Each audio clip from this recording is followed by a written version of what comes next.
Summary: Naruto has been neglected for his twin sister, Mito, the one that holds the chakra of the Kyuubi. Naruto holds the fox's soul in him. His parents' neglect sent Naruto into the world alone and unloved. Out there, he found what he wanted, and he will achieve his dream of being a hero. Chapter 1. 5 years ago, the Kyuubi escaped, but was subdued. Today is day of the Kyuubi's festival, the day that the fourth Hokage, Minato Namikaze, defeated and sealed them. During the night the Kyuubi got free, the Hokage's twins were born.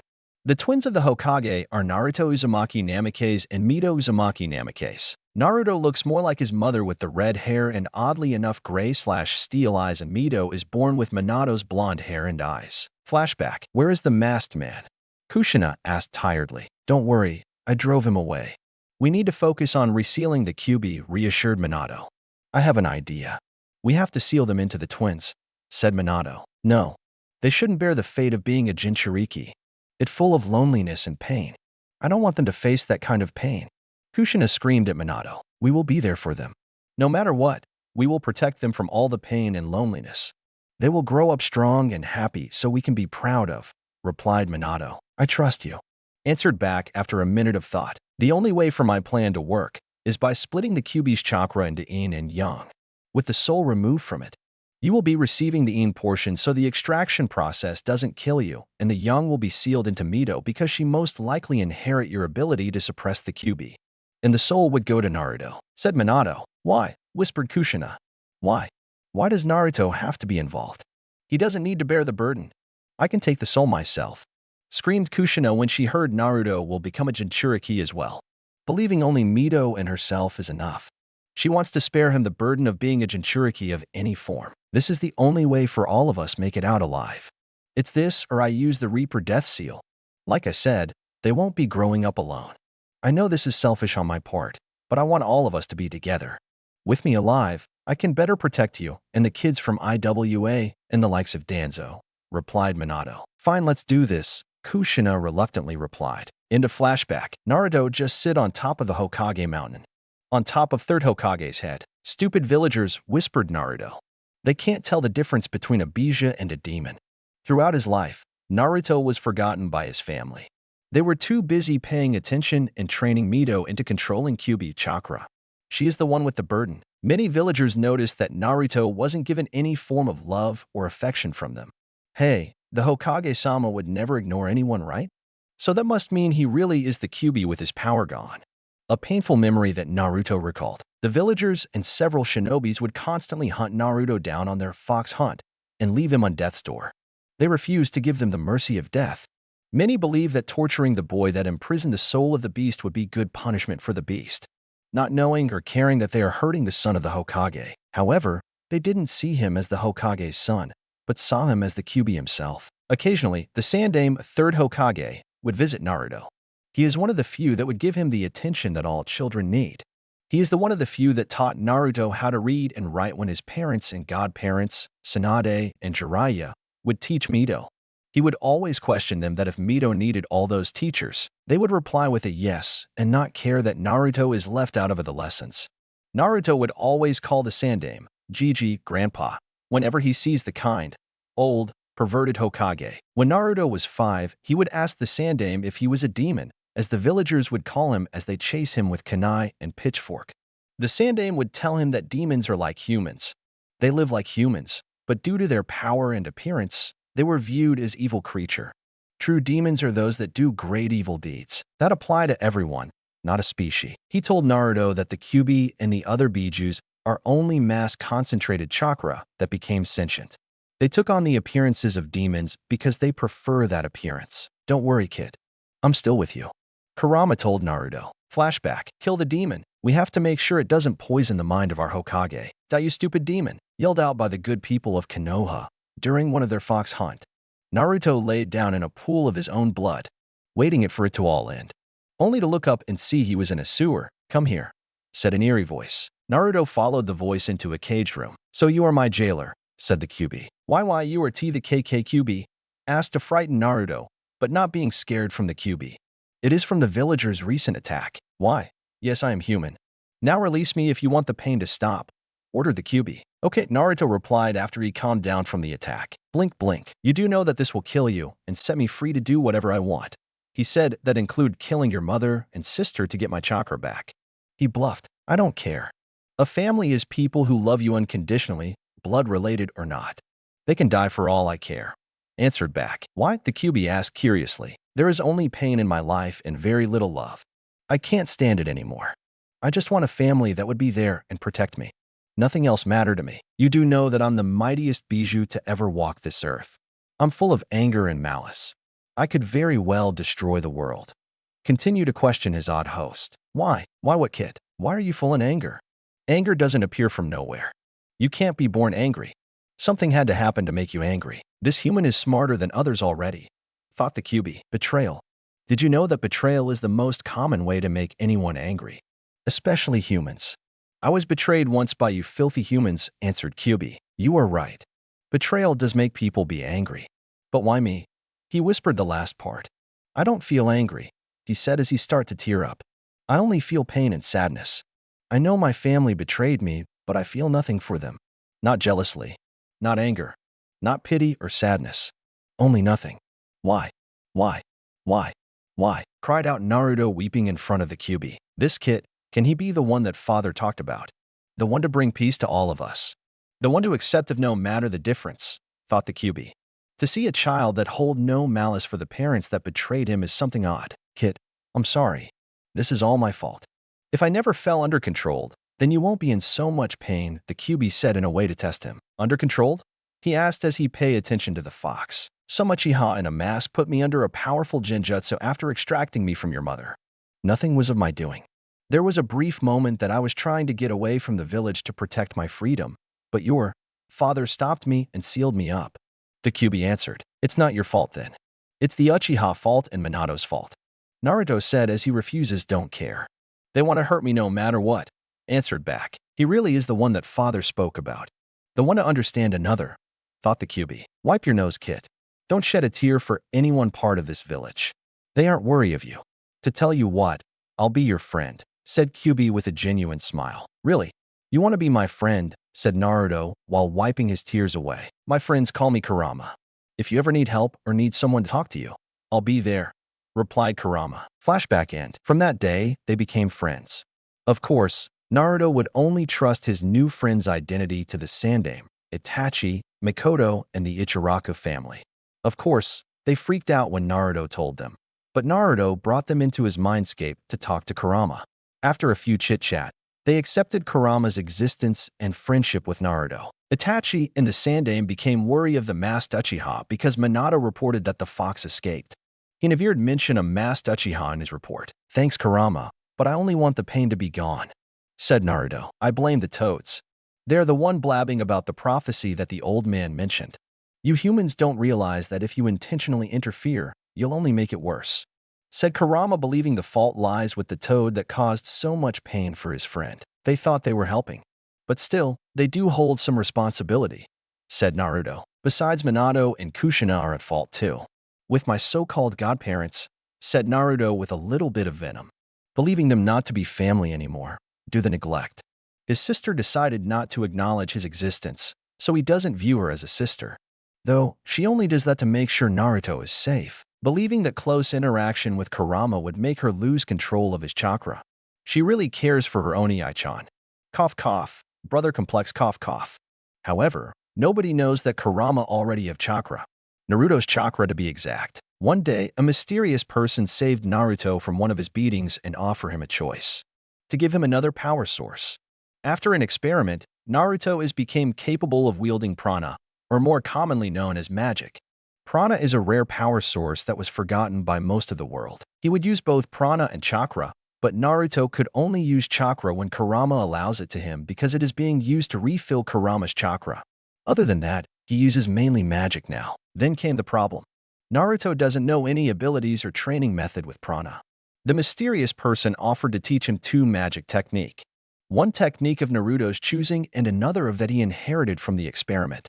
Naruto learned to harness the power he inherited and chosen to learn unlimited blade work. The mysterious person pointed out his similar red hair and steel eyes to a certain hero. The story of Amiya Shiro.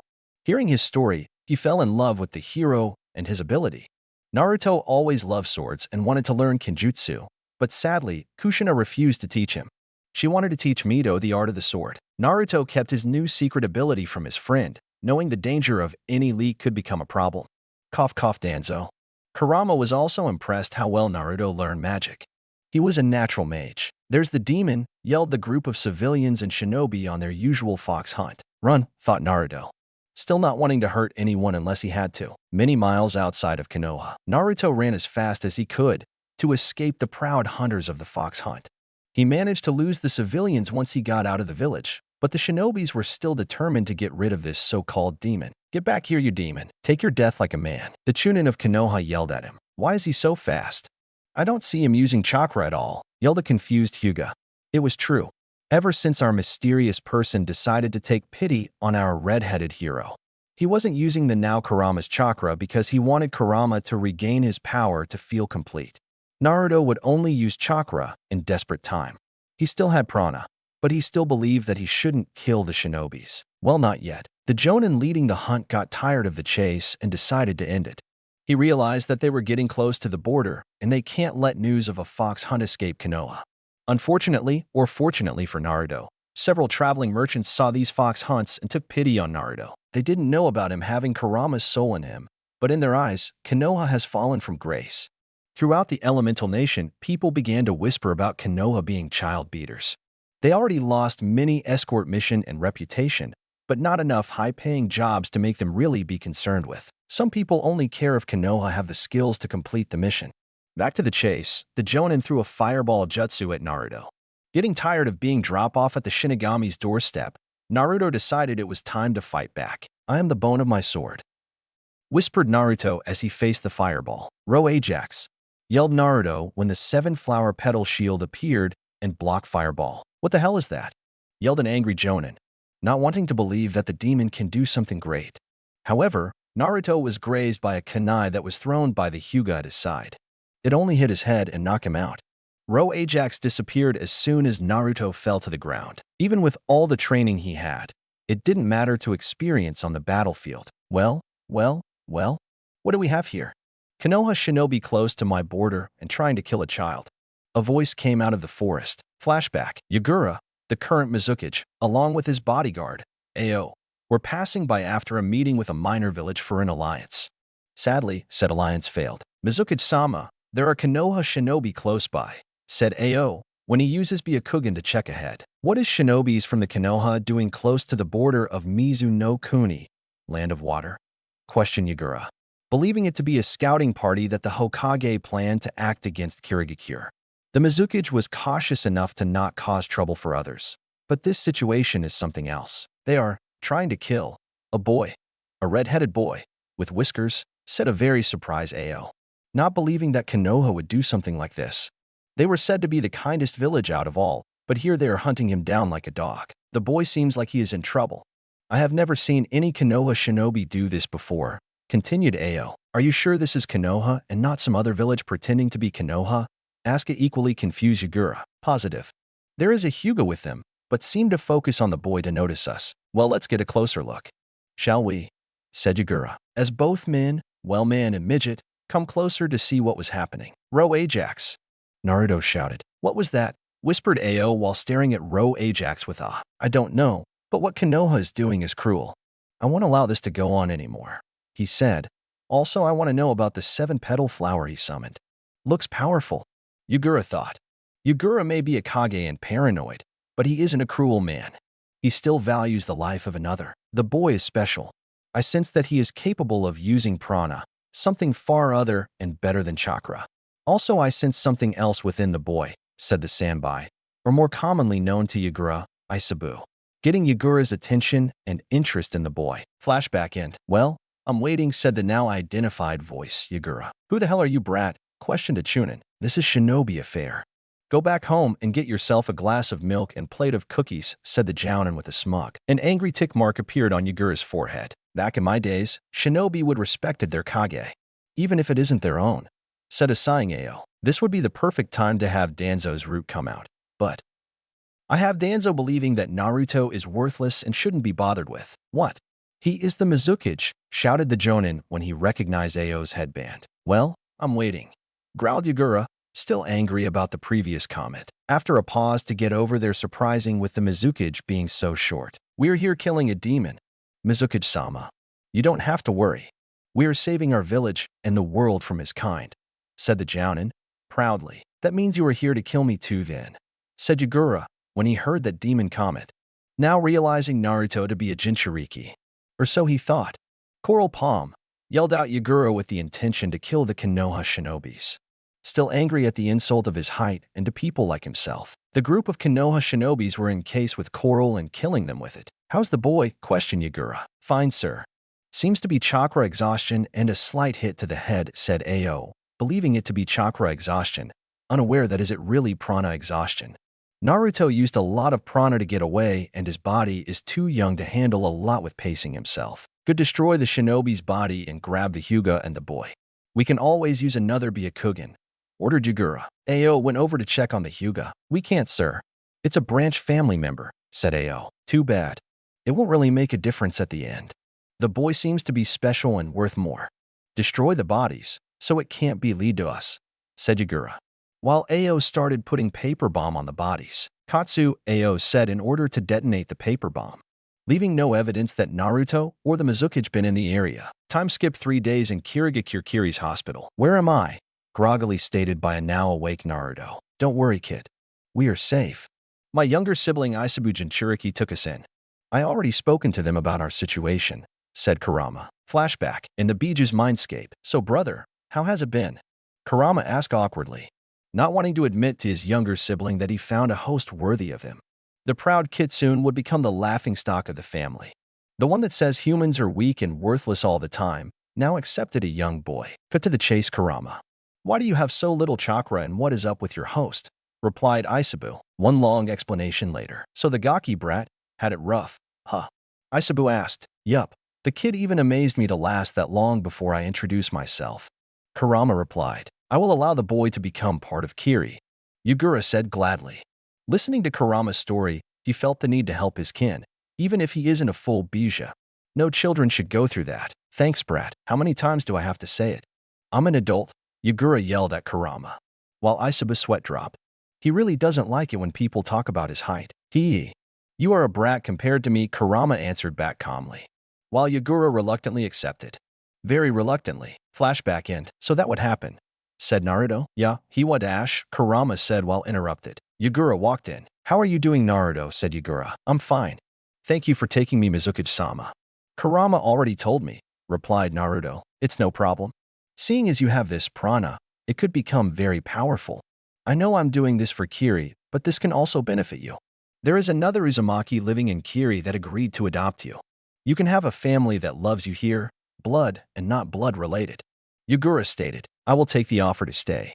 Mizukage-sama replied, after a minute to think about it. Yagura, people like us should stick together. Yagura responded, okay. Yagura, Naruto with a big grin that many haven't seen. Knock knock. Come in, Yagura said. A beautiful lady with auburn hair, green eyes, and an amazing figure came in. The doctors outside couldn't stop staring at her, only to be disappointed when she closed the door. Who are you, lady? Asked Naruto innocently with a fox grin. She dove right for him and started hugging him in between her large breast. Oh, woo. You are so adorable. I'll take him, shouted like a fangirl. Ahem. This Naruto is your new mother, Terumi Mei. Really? Are you going to be MIK Kachin? Said a frightened Naruto, not wanting this to be a cruel prank. Oh, woo. Of course. No mother would never hate a boy like you, screamed out Mei with glee. Now, Naruto, Mei will be taking care of you, but you will see me as well as other member of Kiri. Yagura said happily when witnessing a moment akin to a mother finding her lost son. Thank you, cried Naruto, while embracing Mei. I promise to make both of you proud. Watch out, world. Terumi Naruto is going to take the world be stormed Databeo. Naruto screamed out into the room, not realizing he said his verbal tick that he worked so hard to keep under control. Mei only hugging him harder till he pass out due to lack of oxygen. While Yagura watch a new family born. Indeed, watch out, world. Naruto is going to change things here. Especially you, Konoha. Naruto may hold no real grudge based on what Kurama told me, but I will make sure you don't hurt him again. Yagura thought, still laughing at Naruto's situation, while some doctors look through the door's window with a jealous glare at Naruto. Time skip 9 years. In the land of waves. On the unfinished bridge. On the bridge, covered in mist, laid a battle. A battle between Konoha shinobi and missing ninjas from Kirigakure. Tazuna, the bridge builder, hired Konoha shinobis for protection. Team 7. A team full of recently graduated genin. The team consists of Sasuke Uchiha, Sakura Haruno, and Mito Namikaze, and I don't like using the multiple last name. It annoys me a lot.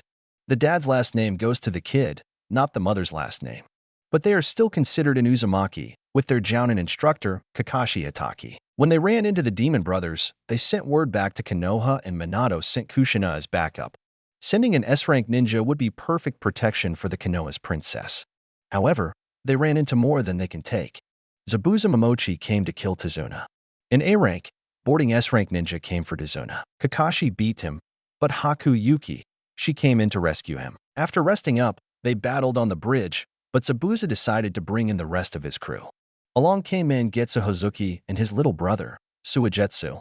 Kushina was planning to take out Zabuza with Kakashi, but when she saw Mangetsu, another S-rank shinobi, came in, she was forced to take him on. Kushina was losing the battle and she was forced to use Kuramazine chakra. Her kenjutsu was no match against the man that mastered all of Kiri's legendary 7 swords. While the adult fought, Haku and Suigetsu fought against the rest of Team 7. They were no match. Haku was faster than them and Suigetsu was stronger. Unfortunately for our Kiri's heroes, Mito used Kurama's chakra and turned the tides. It was a deadly battle, but it ended up with a draw. Mangetsu defeated Kushina in her half-controlled state, and Zabuza defeated Kakashi when a look at his genins. They were about to end it all, but good job, Demon of the Mist. You got them, but we have another problem, said a short man. Gato, what are you doing here? I'm doing the job, growled Zabuza. He doesn't like him much. I'm here to save money. An army of mercenary is cheaper than you shinobi. You ninjas are all tired out and are easy picking, yelled Gato with a smug. Damn it, he's right. We can't kill all of those thugs, thought Kushina, Kakashi, Zabuza, and Mangetsu. Damn you, Gato, yelled Tazuna. Well then kill Dash, Gato yelled, but was interrupted by a mist appearing out of nowhere. What the hell? He shouted as the mist already blinded him. I wouldn't do that if I were you. An unknown voice shouted from the mist. What the hell is going on? Gato shouted as he began to panic. Then the mist lifted to show a group of Kiri Hunter Ninja standing all around him. Damn it. They caught up, thought Zabuza and Mangetsu with panic in their voice, or in this case, thought, Gato, these shinobi are for us to deal with, not you. The leader of the Hunter Ninja said, Of course. He said as he told his man to stand down and back away. Taicho, you can come out now, said the leading hunter. As a boy came out, Shit, it's him, thought the 2 swordsmen. They knew who from Kiri would wear that outfit. He is the captain, thought all the Konoha shinobi. The genin woke up already wondering the same thing. Then another person came out right behind the boy. A blonde girl with a nice figure, but not as Mei and long blonde hair wearing her standard Kumo Cloud uniform. And Yujuto is 14 years old now. Same age as Naruto and the other genin. Plus Suigetsu and Haku. The boy is a redhead wearing some odd outfit and a mask for protection. Archer's outfit from Fate/Stay Night. He is the captain, but he is so young. About the same age as the genins, thought Kushina and Kakashi. He's here, thought a frightened Zabuza and Mangetsu. While Suigetsu was indifferent about his appearance and Haku looked at him with a little bit of lust. Good job, Ryu, the now known leading hunter nin, Ryu. It's good to see Suigetsu, Haku-chan, Zabuza-senpai, and Mangetsu-senpai, said the redhead. What are you doing here, Gaki? Zabuza shouted, believing that he was here to kill them. Did Yagura sent you to finish us, said a calm Mangetsu, but he was panicking in the inside. No, Yagura Nizen forgave you guys, shocking the 2. By order of the Terumi Mei, the 5th Mizukage, Zabuza, Haku, and the Hozuki brothers are pardoned for their crimes against the 4th Mizukage. You guys are to resume your duty for Kiri, said the redhead with authority. What? Said the missing nin and Konoha ninjas. But why? Screamed Zabuza. Yagura is one of your precious people. I know you. You would kill us on the spot after our attempted assassination. You are right. I would kill you right here, right now, making the air very tense. However, he was sick and needed to be stopped, said the redhead calmly. What? How does getting sick make you start a bloodline purge? Even your own mother was his target, but not you. What kind of disease make a guy like that? Shouted a confused Suigetsu. Kakashi and Kushina, thinking the same thing. The whole world was aware with Yagura's purge on bloodline users. Sorry, but I can't tell you guys in front and enemies, said the redhead when he pointed to those wearing Konoha headbands. If you come back peacefully, I can tell you when we get back. The redhead said cheeky. I'm in, said Haku, diving in to embrace her ex-boyfriend. I really don't like how you are in the clan restoration act, said the blonde Kumo girl with an angry tick mark on her head. Just deal with it. Plus, I dated him first, said a slightly annoyed Haku. Who are you, by the way? Haku knew that the boy was under the CRA because it was ordered before the purge, so she already accepted the fact that she had to share him. I'm Yujito Ni. I'm his fiancé. The now confirmed Kunoichi, Yujito said, making Haku narrowing her eyes at Yujito. Well, the bastard is already creating a harem, said Suigetsu with a mocking tone. Girls are just a pain. I'll find one later, thought Suigetsu when seeing how troublesome they are. A lazy pineapple head watching clouds suddenly sneeze. Troublesome. Hey, I didn't do it on purpose, yelled the redhead trying to defend himself. Wow, I'm surprised your mother haven't killed you yet, said a mocking Zabuza. I'm so proud of my kohai. He created a harem without trying, said a proud man Getsu while wiping a fake tear. Well, now that is done with, it is time to do my other job, said the redhead. You still want to be a hero, Gaki? Asked Zabuza. Of course, nodded the redhead.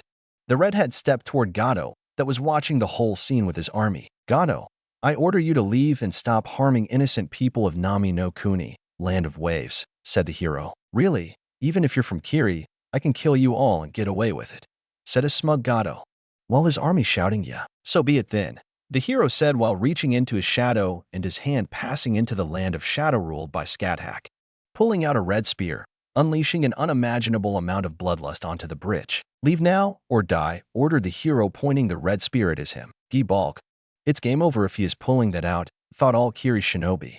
While everyone else was frightened by how much bloodlust the spear produced. Impossible. The QB couldn't produce this much 14 years ago, thought Kushina and Kakashi with fear. How does that wannabe hero have such a weapon? A weapon like that only belongs to an elite like me, thought an angry/jealous Uchiha. No way, Mito, look with awe. Meet your doom. Gibalk, the demonic cursed spear. Given to me by Scathach-shan, said the proud hero. Who?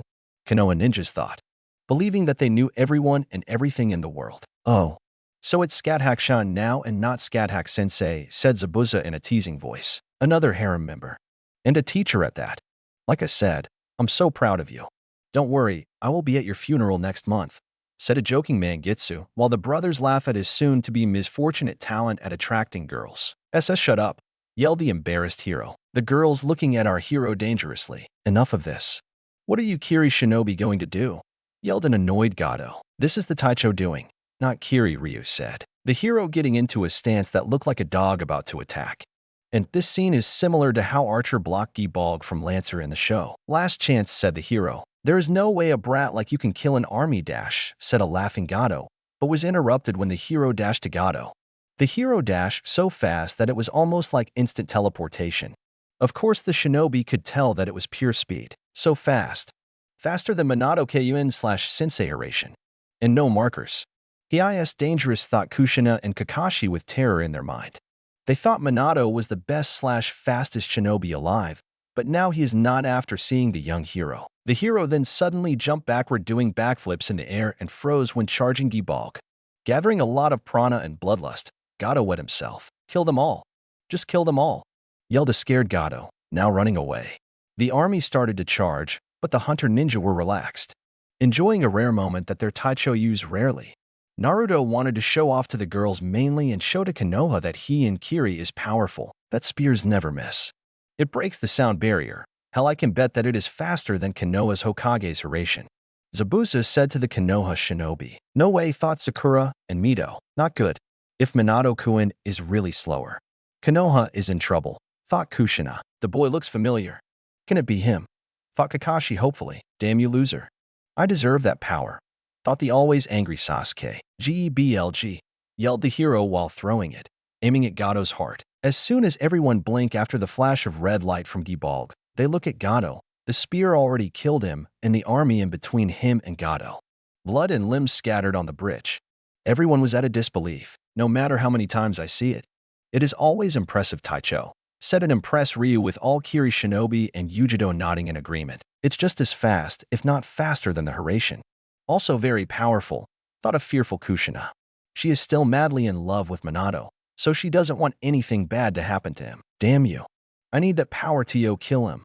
Thought out by an even more jealous Sasuke. Please let this kid be Naruto, thought Kakashi. He misses seeing the little guy. Ebog sank into the shadows, returning to Scadhacka's home. Ryu, you guys clean up the mess, said the hero. Yes, sir, saluted Ryu and the other hunters. Tazuna ran up to him and hugged him, while crying tears of happiness. Thank you. Thank you. If there is anything I can do for you, just name it, said a happily crying Tazuna. Nothing. Like Ryu said, this was my personal job. I decided to save this country. I always wanted to be a hero, so there is nothing you need to repay. I'm happy to help, said the hero. Even though, at least I should get the name of Wave's new hero, said a happy Tazuna. He took off his mask, shocking Mito, Kushina, and Kakashi. The name is Terumi Naruto, the now identified hero said. Naruto, yelled in surprise by Kakashi, Mito, and Kushina. Good even Kakashi, Mito-san, Kushina-san. How are you doing? Asked Naruto as if nothing has happened at all. Like the past 9 years never happened, and they came to say hi. The hunter need just sweat drop at their captain's antic. He could act the most casual in any kind of situation. What do you mean? How are you doing? Why are you with Kiri? Why did you leave and not ask us for help? We are family. Why dash? Kushina was cut off in her rant towards Naruto. We are not family, Kushina-san. We were never family in the first place. At best, we were strangers living in the same building, said Naruto with a neutral tone. As Kushina began to tear up by her former son's word, Kakashi wanted to say something, but he knew that Naruto was right and she needed to hear this. Oni-chan, please come back. I promise we will be a family. Please, just come back home, begged Mito. Mito-san, we are not family. Also, your home was the birthplace for me. A home is a place where you feel safe. A home is where you know you are loved by the people there. A home is where you can sleep without nightmares. Kiri is my home. Konoha is my birthplace. Being born in Konoha doesn't make it my home, said Naruto in a passive tone, but got more passionate when he mentioned home.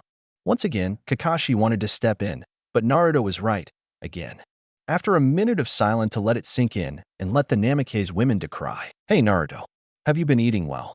Kakashi asked like how Naruto greeted them, causing several to sweat drop at the scene. It was the same greeting as Naruto's. Naruto ran up to him and gave him a hug. Kushina and Mito felt heartbroken when they saw Naruto do that to Kakashi instead of them. I miss you, Kakashi and I. Naruto yelled as he embraced the few people of Konoha that was nice to him. Also, Kaa-chan has been limiting my ramen intake, Naruto said with a pout. Kakashi and the Kiri shinobi, that include Yujito, only laugh at him. They were aware of his frightening love for ramen. Death would be more merciful compared to taking away ramen.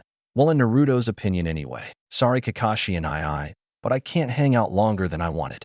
Kaa-chan will be mad at me when she finds out about Konoha finding out about me.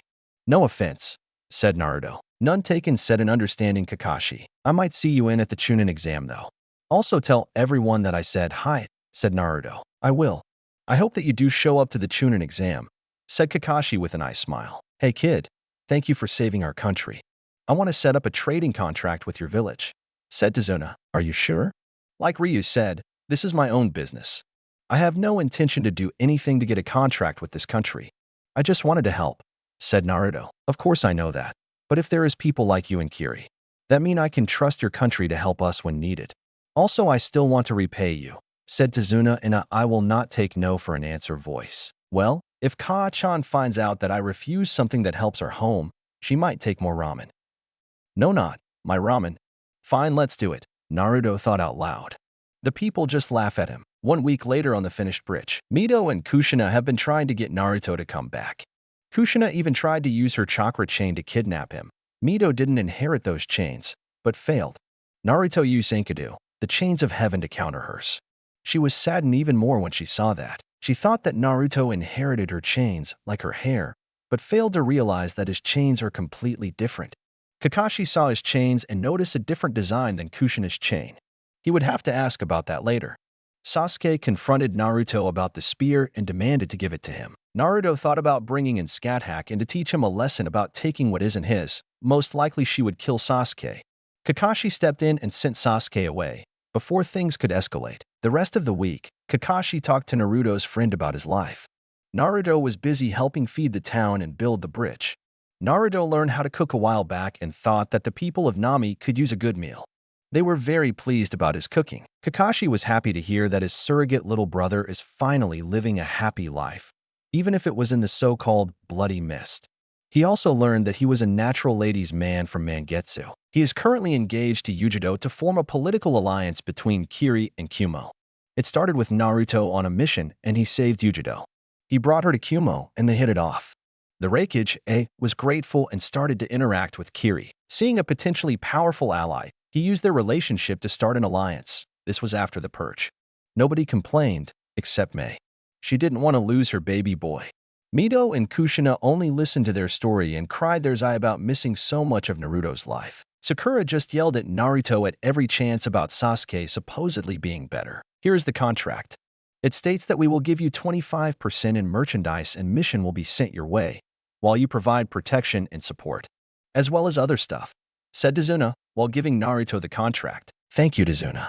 I hope that Wave will prosper in the near future, said Naruto. Me too, brat, said Tazuna. Later, you old drunk, said a laughing Naruto. All right, everyone, how should we go back? Flying or through the land of shadows, asked Naruto. Naruto already told Kakashi about Scat Hack and how her world is connected to all shadows. The other Konoha shinobi only heard something about the Land of Shadows. They were wondering where the Land of Shadow was as they never heard of it. Kakashi wasn't sure if he should tell the Hokage and the council about Scat Hack and her own world. The power to enter and exist any shadow pose a threat to all, but Naruto assured that Scat Hack trust is very limited and doesn't allow random people to enter and exit as they please. Naruto is one of the few to use it for that purpose and bring in people, not an army, along with him. That still doesn't help because many on the council would want that power and do anything to take Naruto for his power, and Kakashi isn't careful in what he reveals about what he learned from Naruto. War may occur. Flying, the Kiri shinobi said in unison. Sir, permission to speak freely? Asked Ryu. Granted, said Naruto. That is an idiotic question. Scat Hack-sama would most likely kill all of us for bringing in Yujito-san and Haku-san. They both have affection for you, and Scat Hack may get territorial if she sees them, said Ryu with fear as he and his squad are the one that is assigned to Naruto for protection and joint mission. They have met Scat Hack and already fear her. Fair point. Naruto bit his thumb and pulled his left sleeve up and wiped blood on the ceiling tattoo. And this ceiling tattoo on his left arm has the same design from Fairy Tail Natsu's Dragon King tattoo. Just not as big/long as Natsu. Kurama, back me up, Naruto thought. I got you, kid, Kurama replied, while giving Naruto access to his chakra. Kurama was able to build up 7 tails worth of chakra since Naruto gave him his chakra network. Summoning jutsu. Naruto yelled out while placing his palm to the side of the bridge, revealing a large white dragon. What is you need, Naruto? Said the white western dragon. I need you to take us back to Kiri, Albion. And, yup, Albion, the vanishing dragon from High School DxD. The dragons summoning are mainly from High School DxD. However, there is no Great Red. Only Ophis, and she is second in command, not the boss summoning. Bahamut, any dragon picture could do. I used the first black dragon picture after searching for Final Fantasy Bahamut. So you summon me instead of Drake? Asked Albion. He is one of the 2 heavenly dragon, but Naruto is a redhead and wore red a lot, so Albion thought Drake would be his favorite. I summon you because you are the vanishing dragon, as powerful as Drake, but faster than him, replied Naruto. Ha ha ha. Take that, Drake. Our summoners acknowledge that I'm faster than you. Okay, I will take you home, said Albion with a triumph smile. Everyone part of Naruto's group got on Albion and they head off to home. The others could only look at sadness, and jealousy for seeing Naruto with the legendary Lost Dragon summoning contract. They head back home to inform them of what happened. It only took half the day to reach Kiri. It took Konoha a few days to reach back home. Back in Kirigakure in the Mizukage's tower, Mei Terumi, the new 5th Mizukage, is sipping tea and looking out of her window, while Yagura, the previous Mizukage, sweat drop at the scene in the room. In the room, there is 4 shadow clones of Mei doing the paperwork. Naruto taught her this jutsu after Naruto no longer needed it. However, it was a bribe after she became Mizukage. She was stacked up with paperwork and looked like she was going to kill Yagura for stepping down.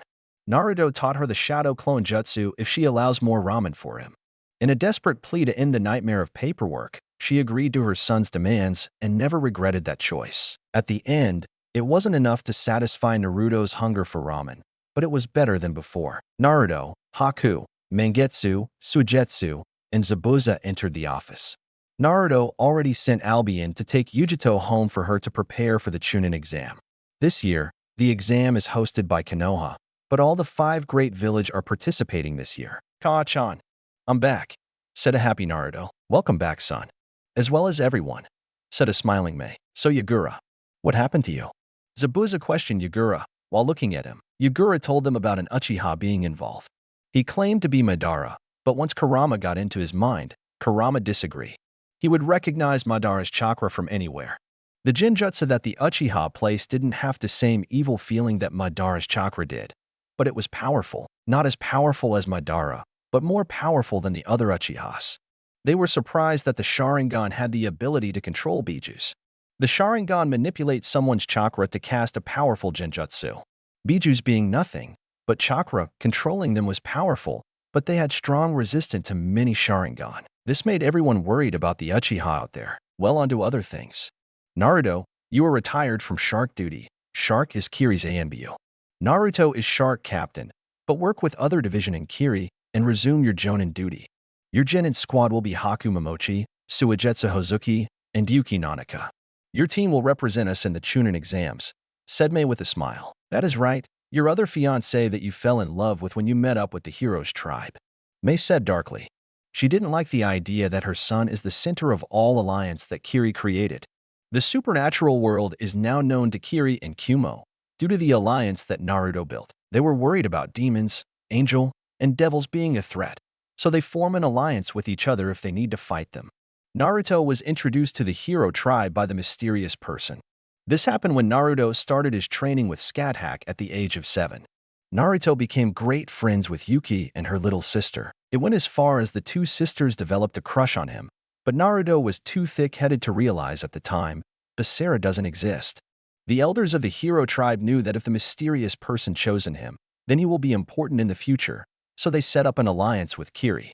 Then with Kumo after Kiri formed an alliance with them. They sent Yuki to represent the hero tribe for them as well as marry Naruto. No one complained, except Mei, again. No problem, said a smiling Naruto, as well as a team from Fairy Tail. We'll be joining you, said Mei. During Naruto time with the hero tribe, he met Mavis Vermilion, Ghost, and she told him about the few people that also could use magic too. Naruto searched for them and found them. He invited them to Kiri and they accepted.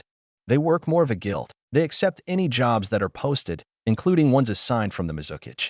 They became part of Kiri, but they were their own division/group and had their own funding. However, instead of a group part of the ninja village, they only goof around and do jobs like children's. And this fairy tale is the same as the one from the show. The only difference they're okay with killing. Only if it is meant to defend themselves, home, and their family. Also, Zabuza and Mangetsu will be attending with your team, mainly for protection against Konoha. Mei added, What? Why do we have to go too? Yelled Mangetsu and Zabuza. We need to show that Kiri is strong. Sending only Naruto to deal with Konoha wouldn't be wise. He would need some backup in case of the Hokage doing something, stated Mei. Is that clear you too? She asked politely while a Hanya face came out behind her and frightened everyone in the room. Yes, everyone, even Yagura, replied in fear of the Hanya face. Mei was very happy to learn the Hanya face technique. A technique that isn't genjutsu. It was taught to her by Miya-sama, a friend of the Terumi and Naruto's usual babysitter when he was in Kiri and Mei had her duty. He became an unofficial member of their clan. Maybe official member in the future if he marries into the family. And Miya from Sekirei. Not sure if I'm gonna add any Sekirei to the harem. Not sure yet. They're all humans. The Sekirei will be a clan, but doesn't use that as their last name. Sekirei is the name of their bloodline. Each ability matched the person. In Konoha the council chamber, 3 days later, once they got back to Konoha, Kakashi dismissed the team, but Sasuke wanted to complain to the Hokage about Naruto not giving him power, like the civilians in Danzo had done. Minato retired the elders and named Jiraiya and Hiruzen as the new elders. By doing this, he takes away more of Danzo's influence as they were the main supporters of the fox hunts. This event happened on Mito's birthday. It was considered Mito's birthday because they never celebrated Naruto's birthday, and 1 week after Naruto was chased out of town. Hiruzen came in to bring Naruto's present for him, but couldn't find him, so he confronted Minato and Kushina. They thought the present was for Mito. Once they learned it was for Naruto, it clicked. They were celebrating Mito's birthday and not Naruto. They couldn't remember when they celebrated his birthday. Worst, the banner said, "Happy birthday, Mito." They were horrified when they realized how far they neglected their 5-year-old son. They couldn't remember the last time they saw him. The party was immediately canceled and a search was on the way.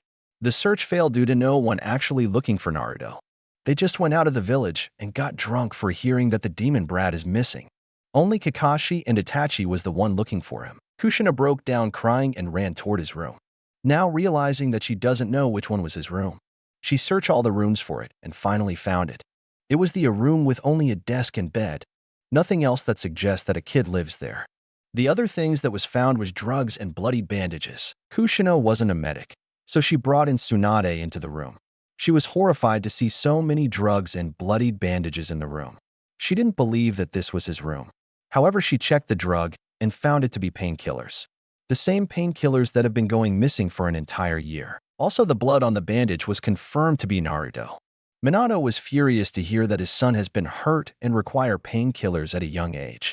Kushina was crying her heart out, as well was Mito. She knew Naruto got attacked, but didn't believe that the villagers and ninja would hurt Akage's son this much. Tsunade was brought back to the time that Dan and Nawaki died. A time where they suffered and died. A time where she couldn't do anything to save them. The next week, Minato found out what really was happening to Naruto. Kushina wanted to kill everyone in the village and Minato wanted them to punish. However, doing so they had to punish 90% of the village. He was left with no choice and go with the council decision to pardon them for attempted assassination on Akage's son. The news got out that Minato allowed this to happen and lost many clients. This brought the economy down in Konoha, and it was officially known as the village of criminals. No longer it was recognized as the most noble village. This belief that a shinobi and civilians could do what they want and get away with it grew. Crimes became more common and few were arrested for those crimes. Then came the Uchiha massacre. In one night, Shursui Uchiha killed his clan in one night. The only survivor was Itachi, Makoto, and Sasuke. The Uchiha clan were planning to start a coup d'etat. Minato ordered Shursui to kill those that were planning to revolt. He only left Itachi and his family, except Fugaku, alive. This drove Sasuke on a revenge path. It was later declared that Sasuke is the last Uchiha because Itachi somehow became sterile. The problem with Konoha only grew. Some shinobis on duty even killed their clients for being rude to the almighty Konoha. Of course, news of that came to the rest of the world and clients refused to go to Konoha anymore. The shinobi was even pardoned for that crimes, increasing the infamy of Konoha. The reason for the pardon was Danzo took him in and saved him from execution. Even the fire daimyo lost his standing among the other daimyo. It became so bad that it became official that they were the 3 strongest village. Kumo being 1, Iwa being 2, Kiri being 4, and Suna being 5. Although it was argued if Kiri was really 4th place, but the civil war decreased their power at the time. Of course, Iwa was very happy to hear what happened to Konoha. They even agreed that if Naruto was seen, he is innocent and is another victim, like the Iwa shinobi during the 3rd Great Shinobi War, should be spared. Many Iwa shinobi agreed to this after hearing how bad Naruto's treatment was by his own father. The council was called as soon as Kakashi and Kushina was about to debrief. Apparently, Sasuke went to the civilian council about Naruto, and they called in the council with the intention to finish off the demon brat. Who called this meeting? Demanded Minato. Angry that he wasn't given the chance to hear what happened on his daughter's first mission outside of the village. We did, Hokage-sama. This has to do with your son. Naruto Namikaze, a civilian council member, said with a bit of venom when saying Naruto's name. Minato was surprised that his son was brought up. He was declared dead after the search by the civilian council. Naruto was a civilian at the time, so they have more authority to declare him dead and stop the search, fearing that they would be exposed. Of course, Minato's hand were tied again. Kushina didn't like it, but as a Konoha shinobi, she had to accept the choice. He was spotted in the land of waves. He was seen by Team 7, said the civilian. So that was what they were trying to tell me before the council meeting, thought Minato. Bring Kakashi Hitaki in and have him brief us on what happened, said the civilian. Minato narrowed his eyes when a civilian was ordering his ninjas as if they were his own. Kakashi told them what happened, but chosen to keep what he learned from Naruto away from them. Unless he have to. He is still alive. We must bring him back. Konoha is his home. Not Kiri. War, shouted many civilian, believing that they lead the village. I'm happy that you're happy now, Naruto.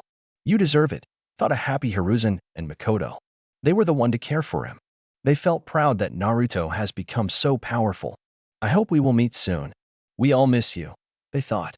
Lucky brat, Hiruzen thought with some blood leaking out of his nose. To hear that Naruto is engaged with Akumo Kunoichi and have other girls falling for him drove his imagination into overdrive. I must have him in my clan/root, thought Hayashi Hyuga/Danzo, believing that they made a mistake about targeting him. These two are not working together. These two only think of power. Hayashi does love his daughter, but is similar to Minato. The clan comes first. Enough, yelled Kakashi and surprisingly Shikaku Nara. Naruto is a Kiri shinobi now. We can't do anything about that. He ran away from our brutality. By the sound of it, he is stronger than any people his age, said an annoyed Nara. An AMBU squad is more than enough, said Danzo. Not really. Shikaku lazily said. Explain, ordered a civilian. Shikaku sighed. He called Zabuza and Mangitsu, two of the strongest swordsmen of the 7 swordsmen of the mist, senpai, and they replied to him as Kohai. That means he is part of the group. Targeting Naruto means to target the whole group. They did kill many of our shinobi during the war. They even managed to steal the Byakugan, which many have failed. Also, he is taught by Yagura and is the son of Mei Terumi. She is the new Mizukage. This isn't Konoha where you can attack a Kage child and leave without consequence, he said sarcastically. Plus, he sounds like he is a shark captain, finished Shikaku. Then we go to war, said Danzo with the civilian and some shinobi head agreeing. I wouldn't do that if I were you, said Kakashi, drawing attention on him.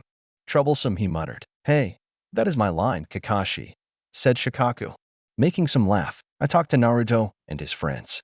I was going to tell the Hokage because what I learned should be considered S-rank secret, but you guys left me no choice. You remember the land of shadow that I mentioned? They nodded. Naruto took me there once during the week. It is an entirely different world. It lives in the shadow of our world. Any and all shadows is an entrance or exit point. I even met the ruler of that world, Skathack. After meeting her, I learned that she is an immortal and isn't someone that we want as our enemy. She is very strong. Shadows are everywhere. She can use it as an entry point. She views us as her enemy, but from what she told me, she only used it to visit Naruto. Then the other problem is Naruto is the reason for creating an alliance with Kumo and some unknown groups that he didn't tell me. Challenging Kiri to a war isn't something we can do. IWA have sympathized with Naruto and will have no problem joining Kumo and Kiri against us. Also, Skathack could lead their army into Konoha itself and escape as easily if she believes it is to protect Naruto. Plus, these unknown group will cause even more trouble for us, stated Kakashi. Wait a moment. I heard this somewhere. Shikaku thought, then realized and pulled out his bingo book. Kakashi, is Naruto description true? Shikaku asked as he turned to the page. Kakashi nodded.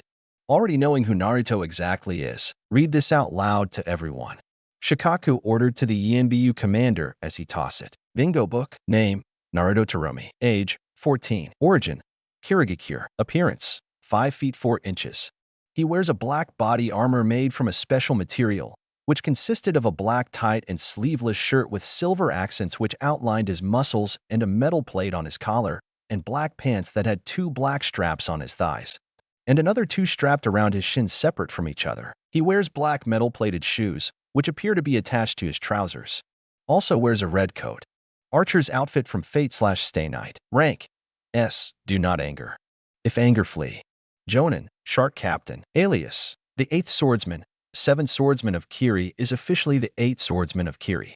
8th is the given to the most powerful one. Hero, Infinite Swordsman, Archer, Ninjutsu, Summoning, Shadow Clones, Replacement, Transformation, not Hinge, Real Transformation, no Genjutsu involve, Unknown Jutsu to create blades, Chakra Chain, or so they believe. Only the people close to Naruto knows the truth. Naruto told Kakashi about his powers and to the people he cared about in Konoha. The Refuge knows and some other Kumo ninjas. Genjutsu, some strange Genjutsu that creates a world. Taijutsu, able to fight the Refuge in speed, but in strength, the Refuge is stronger. Kenjutsu, Kage level. Speed, confirmed to be faster than the Refuge. Believed to be faster than Minato Namikaze. Summoning contract, the Lost, Legendary Dragon Clan, and the fabled White Tiger Clan.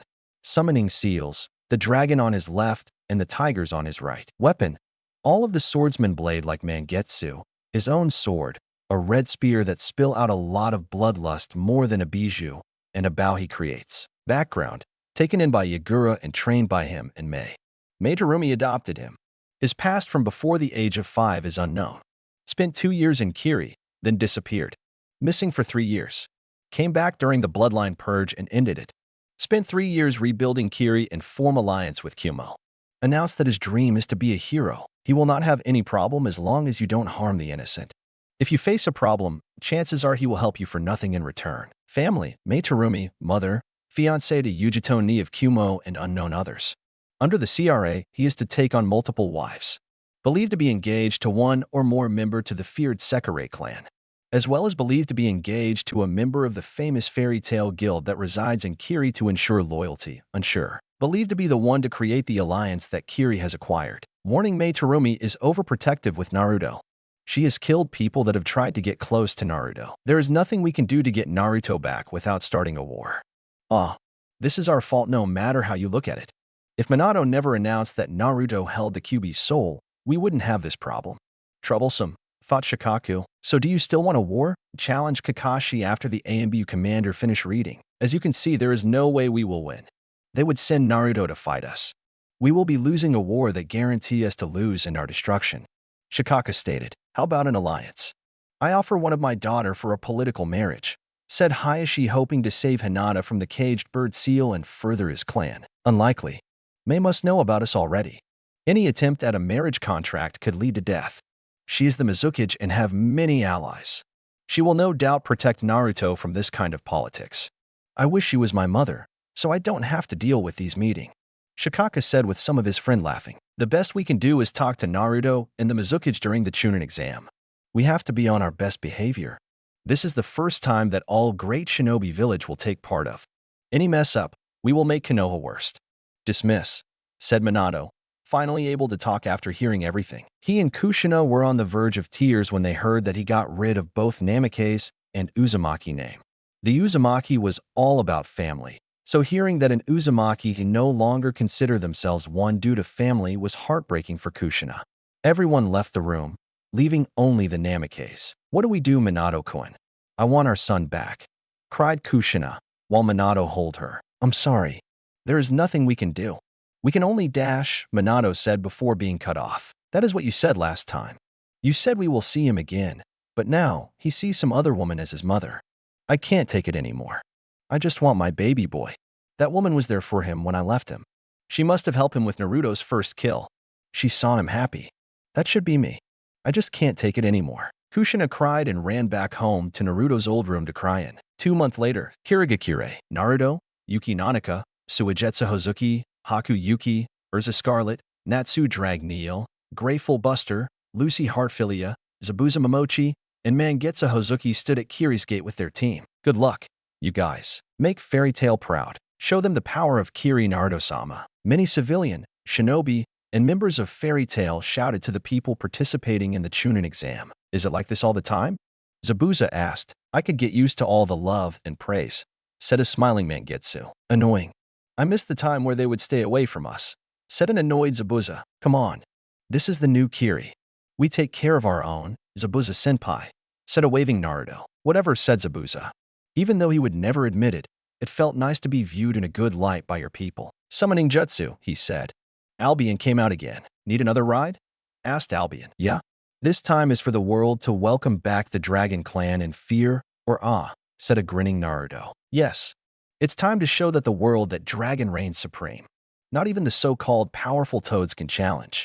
Hell, they won't be able to handle Byaku's clan, Albion said excitedly. He was aware that Naruto hid his power as much as possible, but at the Chunin exam, he would show that the legendary dragons still stand in the sky of Land of Fiery. We are almost there, Naruto, said Albion. Just show off as much as you want. No destroying anything, though. Just land at the front gate, ordered Naruto. Wonder how many people will come and greet the vanishing dragon, he said while getting ready. Hang on, everyone. I'll take the express elevator down, said Naruto while getting ready to skydive instead of riding Konoha. Later, Naruto said as he gave a 2-finger salute goodbye to them and jump off Albion. Naruto loves skydiving. Show off, said Mangetsu. Albion gave a mighty roar, scaring many animals and the people of Konoha, as well as other shinobi participating this year. As soon as he roared, Naruto jumped off. Both did cool tricks, but people only saw Albion showing off and started to head to the main gate when they saw the legendary beast heading for it. Then they landed in front of the gate with many people gathering. "Fear me, humans. The Dragon Clan has returned," Albion roared, trying to intimidate them. "Thanks for the ride, Albion," Naruto said as everyone got off. Albion poofed back to the land of dragons. Many people was frightened by the dragon and saw that they now belonged to Kiri, bringing fear to Konoha shinobi. Kotetsu and Izumo, the Eternal Gate Guards, was the first to recover after Albion left. "Welcome back, Naruto. It's good to see ya," they both greeted Naruto.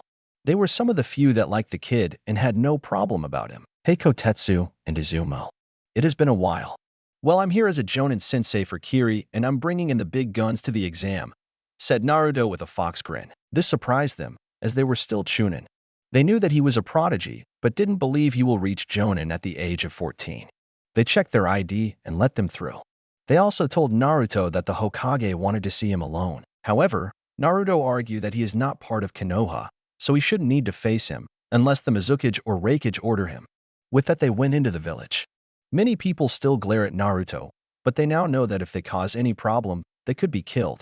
Mangetsu and Zabuza went to the hotel, seeing that Naruto isn't in any danger during the day. The rest stayed with Naruto and headed to the place Naruto miss. "Ichiraka's ramen. Welcome.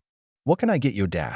I am said as she turned to face them, but saw Naruto and she went in for the hug. "Naruto, I miss you," said I am as she was reunited with her surrogate little brother. "I miss you too," I am hugging her back. "Every day, I would miss your guys' ramen," said Naruto, causing everyone to laugh. Itachi came out of the kitchen. "Naruto, my boy, welcome back. We missed our favorite redhead," said Itachi as he joined the hug. "Well, I bet you couldn't find any good ramen out there? Am I right?" asked Itachi. "No one can make ramen like you can, old man," Naruto replied as he began to drool. "Damn right. There isn't anyone that can match me. Come on, the whole meal for you, and your friends are on the house," said Itachi, not realize that he will regret that later. They all cheered. Of course, during the meal, Ayam would tell how the village went downhill after he was chased out. Then Naruto would talk about his new family and home, as well as the people he met and befriended. They already were aware of the supernatural world, due to Kakashi telling them beforehand. They started to fear for themselves, that in village like Konoha that is sinking, they wouldn't be able to stay safe. Naruto offered them the choice to come to Kiri, telling them about how much it changed. The bloody mist was gone. Kiri is more like the Konoha that Hashirama pictured. Peaceful, kind, strong, and most importantly, homely. They said they would give their answer at the end of the Chunin exam. Naruto also told them about his love life. "That's my boy. Of course my ramen helped you grow. No wonder so many girls fell for you," said a very proud Itachi. "Although I don't approve of having many relationship because it usually end badly. I'm happy that you found love with those girl. Just remember to invite us to the wedding." I am said as she got another bowl for Natsu. "Of course," said Naruto, finishing his last bowl. "Huh. I win. I ate more ramen than you," shouted Natsu Dragneel. "Whatever. I can still kick your ass any day," replied Naruto. "Is that a challenge?" Natsu said while getting fired up. "Shut up. You too," Grateful Luster said. "Shut up, you stripper," Naruto and Natsu said in unison. Gray, your clothes," said Lucy. Gray slightly panicked and went to look for his cloths. His friends are definitely odd. Ayam and Itachi thought. Seeing someone like Naruto, but with pink hair and a guy that unconsciously stripped. "Enough, you two. We are not here to destroy the village," ordered Urza in her scary voice. Both Naruto and Natsu said while hugging each other in fright. "Didn't we left Happy back home?" Lucy asked. Happy is a member of Fairy Tail, and the team consisted of Natsu, Gray, and herself with Urza as the leader. "Oh, he is a talking, flying cat too." They left and headed to the next destination, the Uchiha compound. "Knock knock," coming, said an older woman. She opened the door and went in for a hug because she knew who the redhead is. "Naruto, you're alive," Mikoto said with tear of joy. She thought that Naruto died all that night ago and never forgave herself for not protecting himself. When Kakashi told him that he is alive and safe, it took the burden off her. "I miss you too, Makoto-kachan," Naruto replied back with his own tears. She was there with him during his childhood to raise him as one of her own where Kushina didn't. Come in. Come in. I want to hear what has been going on with your life." Mikoto gestured. The group went into the Uchiha house to find Itachi, Hiruzen, and Konohamaru and his friends. The kids were following Hiruzen around for the day, and Hiruzen went to visit Makoto to talk about Naruto arriving to the Chunin exam. It was a nice chat. Makoto offered them dinner, but they already ate at Ichiraku's ramen. He told stories of his adventure around the world after making Kiri his home. They were sad to hear that Kiri is his new home, but were still happy to learn that he is living happily. Konohamaru and his friends wanted to learn how that Naruto could create swords out of nowhere, but told them it was a secret. It was nice to hear how much Naruto learned about the world. "Hey, you have a piano," Naruto shouted to Makoto. He learned how to play it. "Do you know how to play Naruto-kun?" Itachi asked, a little surprised. He didn't believe that Naruto had the patience to learn how to play an instrument. "Yeah, you want to hear one of my songs?" "Yeah," shouted the kids. In the short time they knew him, he became their idol. Hearing stories fighting monsters and demons are good stories to tell. "Yuki, remember, my soul, your beat?" he asked Yuki.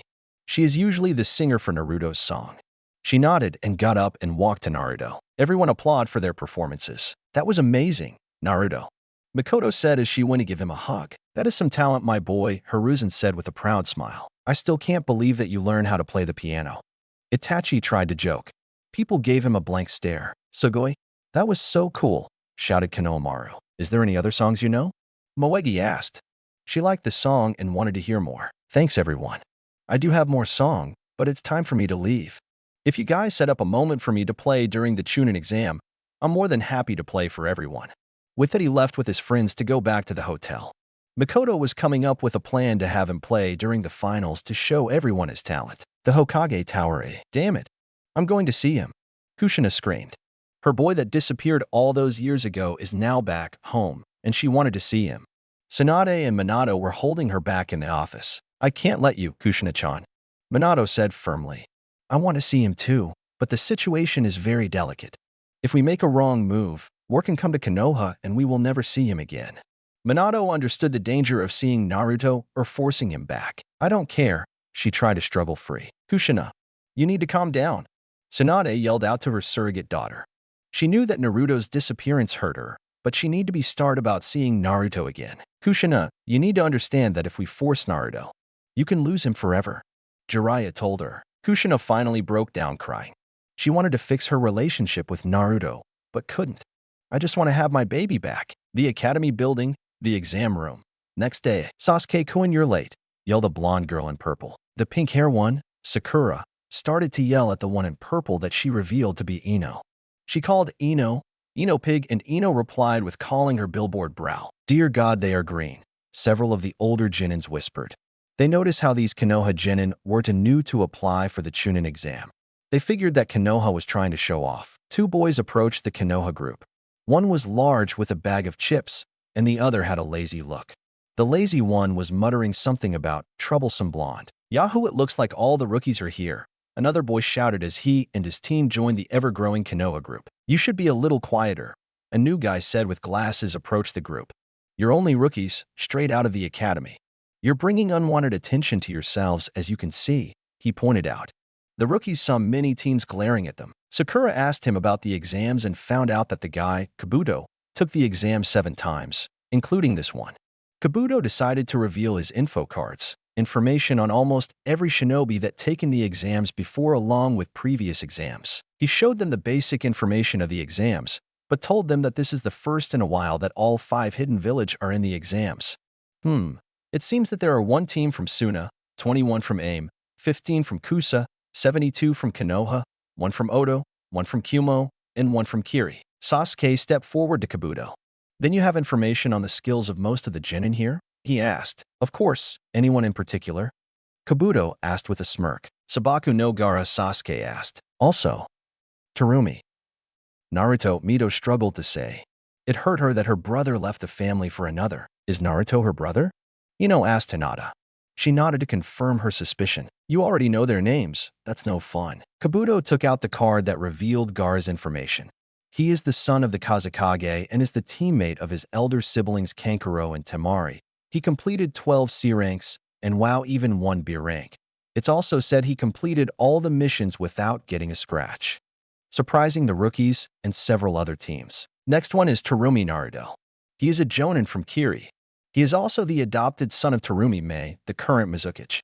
Also, he was personally trained by Yagura, the previous Mizukage. He is a master swordsman and a member of the legendary Seven Swordsmen of the Mist. He is capable of creating many swords out of thin air, something that got Tenten's attention. It also states that he is engaged to multiple women due to him being in the CRA, and that he is an important member of several alliances that he made for Kiri.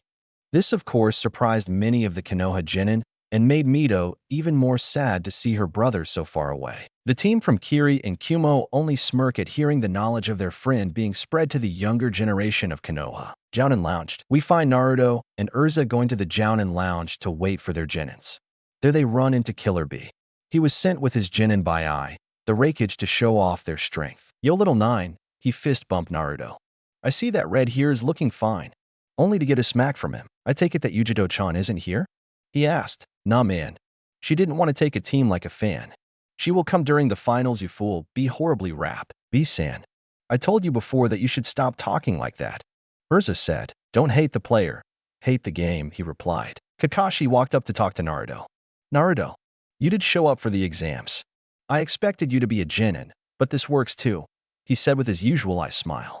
Asuma, Guy, and Kurenai walked up to join in. They went on to talk about their teams. You guys recommended rookies. That isn't the brightest idea. Naruto told the Konoha Jounin. I know, but the experience is good for them. Might wipe them into shape.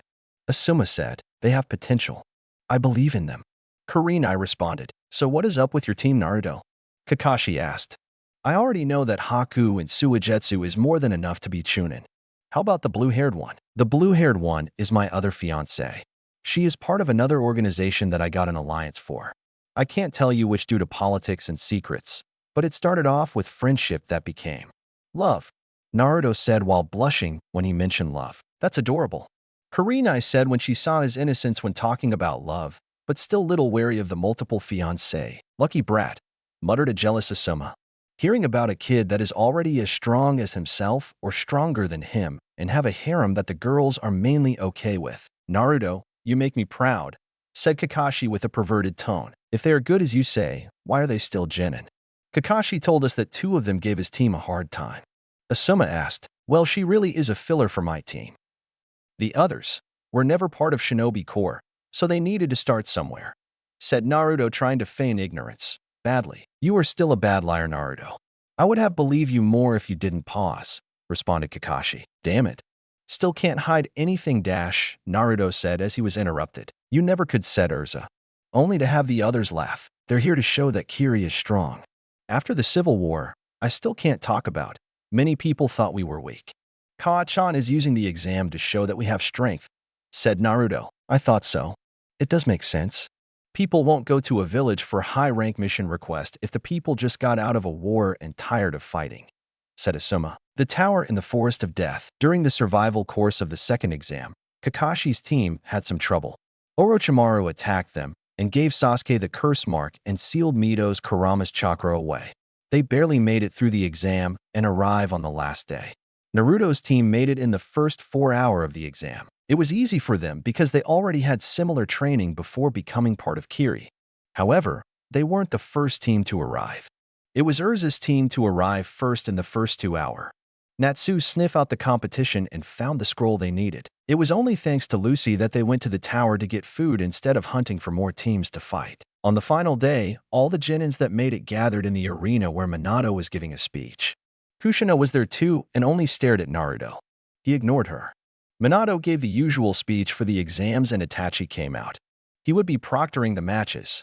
Everyone head to the stand. Kushina was trying to get to Naruto to talk to him, but he went to the other side of the stand instead of the area where Konoha team gathered. Sasuke versus Yoroi. Sasuke wins, same as canon. Good job, Sasuke. Itachi said with a smile before Kakashi took him away to seal the curse mark. Tenden versus Temari. Temari wins, same as canon. Temari walked up to the stand to hear someone near her comment about her. Brutal, but effective. Nice work, Naruto said. Thanks, she said with a smile. She knew getting on his bad side isn't a good idea. Lucy versus Sakura. All right, I'm up, shouted by girls. Good luck, Sakura-chan. Lee shouted to only creep her out. You got this in the bag. Natsu reassured his friend. The 2 girls went down to fight. Begin, Itachi said, and jump out of the way. Sakura threw some kunai at her, but she dodged them. Sakura then tried to use the clone jutsu and attack her on a frontal assault. Lucy pulled out her Fluve Diatoils whip and grabbed onto all the Sakura. She didn't want to use her keys for the match because she needed some tricks for the finals. All clone poof until the real Sakura was captured. Lucy then slammed her to the ground. Sakura got up, but was bang up. Lucy decided to end the fight, so she charged at her. Lucy's kick. Lucy shouted as she gave her a good kick and knocked her out. Everyone's sweat dropped at the name of the kick. Ahem. Winner, Lucy of Fairy Tail, Itachi announced. Whoa. I told you that you got this. Natsu cheered. Man, that match was a nick with that kick. Be wrapped. Haku versus Ino. The two girls walked down to the arena. Begin. Ino went straight for her signature clan jutsu. Mind body switch jutsu. Ino shouted. Haku let it happen. Inside of her mind, Haku was struck with memories of her dad killing her mother and trying to kill her. What kicked her out was the horrors of the bloodline war. Ino immediately released the jutsu and fainted. I did nothing, Haku commented. That was too quick. Winner, Hakuyuki. Natsu versus Dosuo. Natsu jumped down, while Dosuo walked down. Begin. Dosuo started to charge at Natsu with the intention to mess with his hearing. However, Fire Dragon Roar.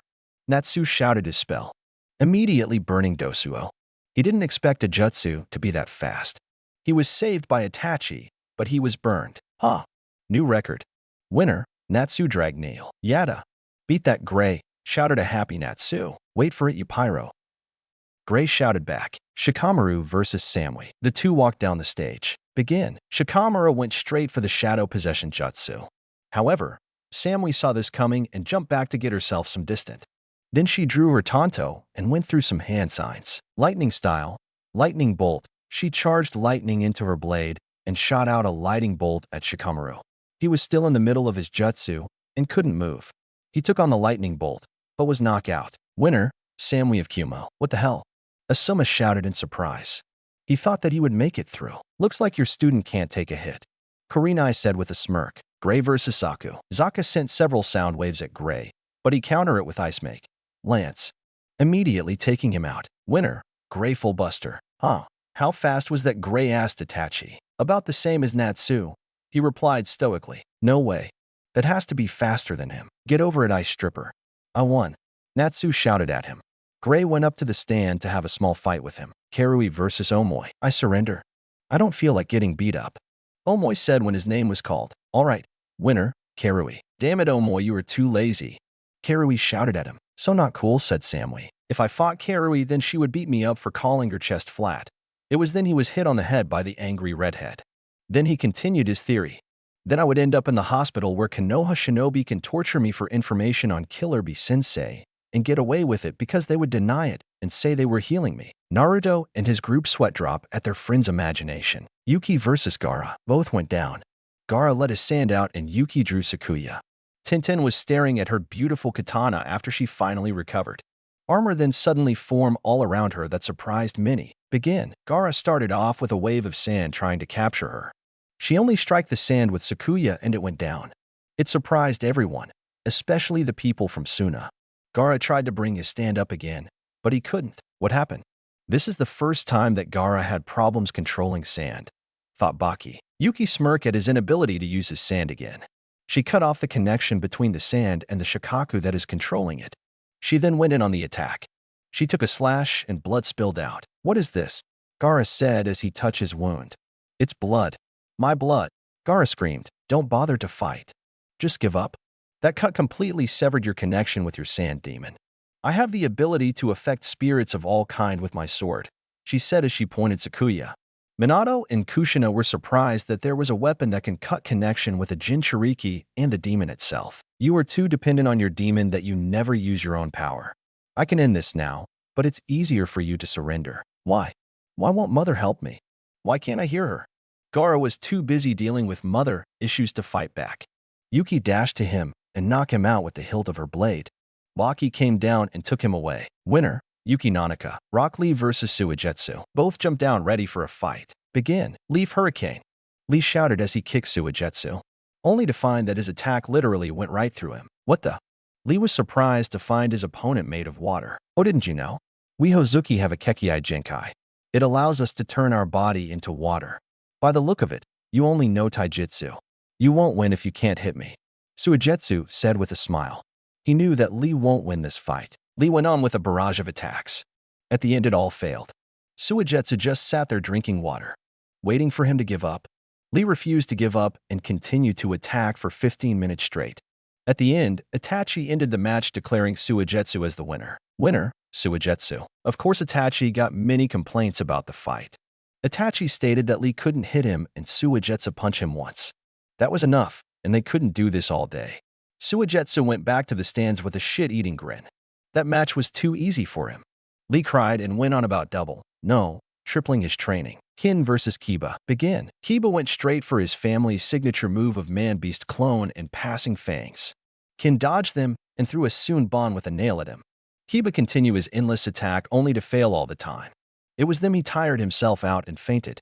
He was under Genjutsu the entire time and Kin was just watching him waste chakra. Winner, Kin. Kuratsuchi versus Kankuro. The match ended with Kuratsuchi using her lave style to meld his puppet. He had no other way to fight and surrendered after losing his puppet. Niji versus Hinata. Winner Niji, same as Kanon. Mito was the last to go, and she fought against some random Konoha shinobi. She went in with Shadow Clone's jutsu and overwhelmed him with it. At the end of the fights, Minato gave his congratulations to everyone. He informed them that the finals will be in 1 month, and they need to use the time to train. The winners went up to draw a number from the lottery to find out who they're fighting. First match, Yuki versus Sasuke. Second match, Niji versus Mito. Third match, Kin versus Lucy. Fourth match, Natsu versus Gray. Fifth match, Tamari versus Samui. Sixth match, Karui versus Suigetsu. Seventh match, Haku versus Kuratsuchi. Naruto, can I see dash? Minato asked, but stop. Poof. A white tiger cub appeared in front of Naruto and his friends. It was Felix, the son of Byako and Naruto, personal white tiger summon. Naruto, I have a message for you. It's important. Dear Naruto, the demon's race are on the move, and we suspect they will come after you for the relic you have on you. Possible 10 commandment after you. Be careful and take care of Yuki. Jin Tuja, leader of the hero tribe. Not good, Naruto thought as he gripped the letter. He tossed it to Yuki to read. Thanks, Felix. Felix nodded and left. This isn't good, Naruto-kun, Yuki said worriedly. I know. We need to leave the village and warn the others. Get somewhere safe. Naruto said with a grim look. Kushina and Minato heard him and became worried. Naruto, we can dash. Kushina tried to talk to him. Stay out of this. This is Kiri business. Konoha can't get involved, he said coldly. This only brought tears to Mito and Kushina. Mama. Naruto, we dash, Minato said before being cut off. Like he said, stay out of our business. Yuki said harshly. She knew the situation is dangerous and getting people like Konoha involved isn't smart. Naruto passed the letter to B and he read it. I will tell my brother. B said seriously without rapping. Surprising his students. I will tell Kaa-chan, he said. B tossed the letter to Urza. Urza adopted a serious look like the other three. Urza, you stay here and keep your eyes on our people. She nodded to his command. Yuki, we are leaving now, right? Both left right away. Natsu was shouting, what is going on? He wanted to know what got everyone on edge. Naruto. Kushina shouted, trying to get to her boy, only to have B stand in her way. Konoha shouldn't get involved. Unless you want to start a war. B said seriously again. This made her and Minato flinch. B knew that there are elements in Konoha that would take advantage of the supernatural world for their own and cause a lot of trouble. War would be the most likely outcome, and it wouldn't be with the hidden villages. It would be with entire race, and it will force their hand. Minato and Kushina flinch at his statement. They were wondering what could their son get himself into that would cause war. Minato restrained Kushina from following him. He didn't want to bring war to his home. Naruto and Yuki left Konoha. Staying there will cause many innocents' death. Over a millennium, the demon race were known as the most brutal and hostile race of all. They would always seek out blood of any race during the dark times. After the Great War, the demon race was sealed away, but there were still stragglers around that didn't get sealed. Considering that they have long life, they could still be around today. Even after their defeat, the wounds that they left never faded away. The hero tribe is a prime example of one. They are a group of humans that remembers the dark times and fight to keep it at bay. They would hunt down the remnant of the demon race and others that pose a threat to the peace that came after the war. Even with the constant war between humans, aka shinobi, it was still more peaceful than before. However, trouble has been brewing, and the hero tribe no longer had the strength to single-handedly keep the peace.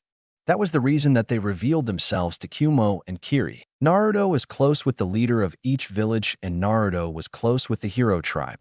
so they needed to build a force capable of fighting the demons and any other that will destroy the peace. Naruto sent Felix to his mother to relay the message from Jean.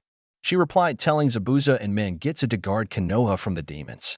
Although shinobi are powerful, there wasn't any shinobi to fight during the war, so they couldn't gauge themselves to the demons. They can only assume the worst is coming for Naruto. Leaving the village to go into hiding was the best choice the two had. Yuki would be targeted because she is a descendant of the hero that fought in the war. Naruto holds part of a key to unseal the demon race from their seal. Bee and Urza had to stay back in Konoha, so things won't seem off to the village.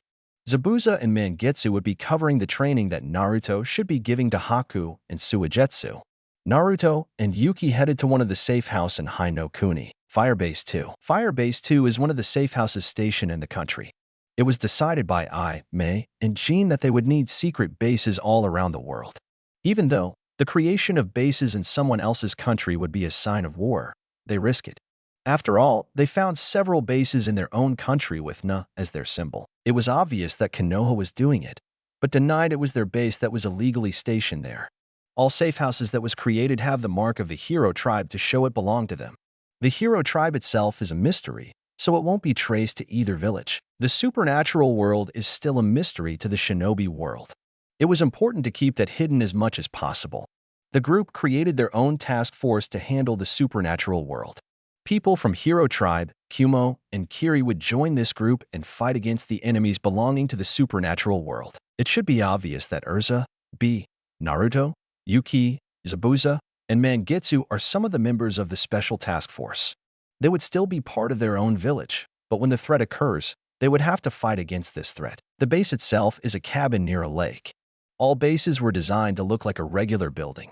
This base is designed for hiding. There are bases for rendezvous with members of the force, bunkers keeping sensitive information, and others for other purposes. This brings back memory. Yuki said with a smile, "Yeah, just like how we first met." Naruto responded, "Flashback, 5 years ago. Hero Tribe, spend some time here. You will like it," said the mysterious person as the person dropped off Naruto at the hero's tribe and left. After spending a couple years in Kiri with his new family, the mysterious person came back. The person wanted to introduce Naruto to the supernatural world more due to him being unique.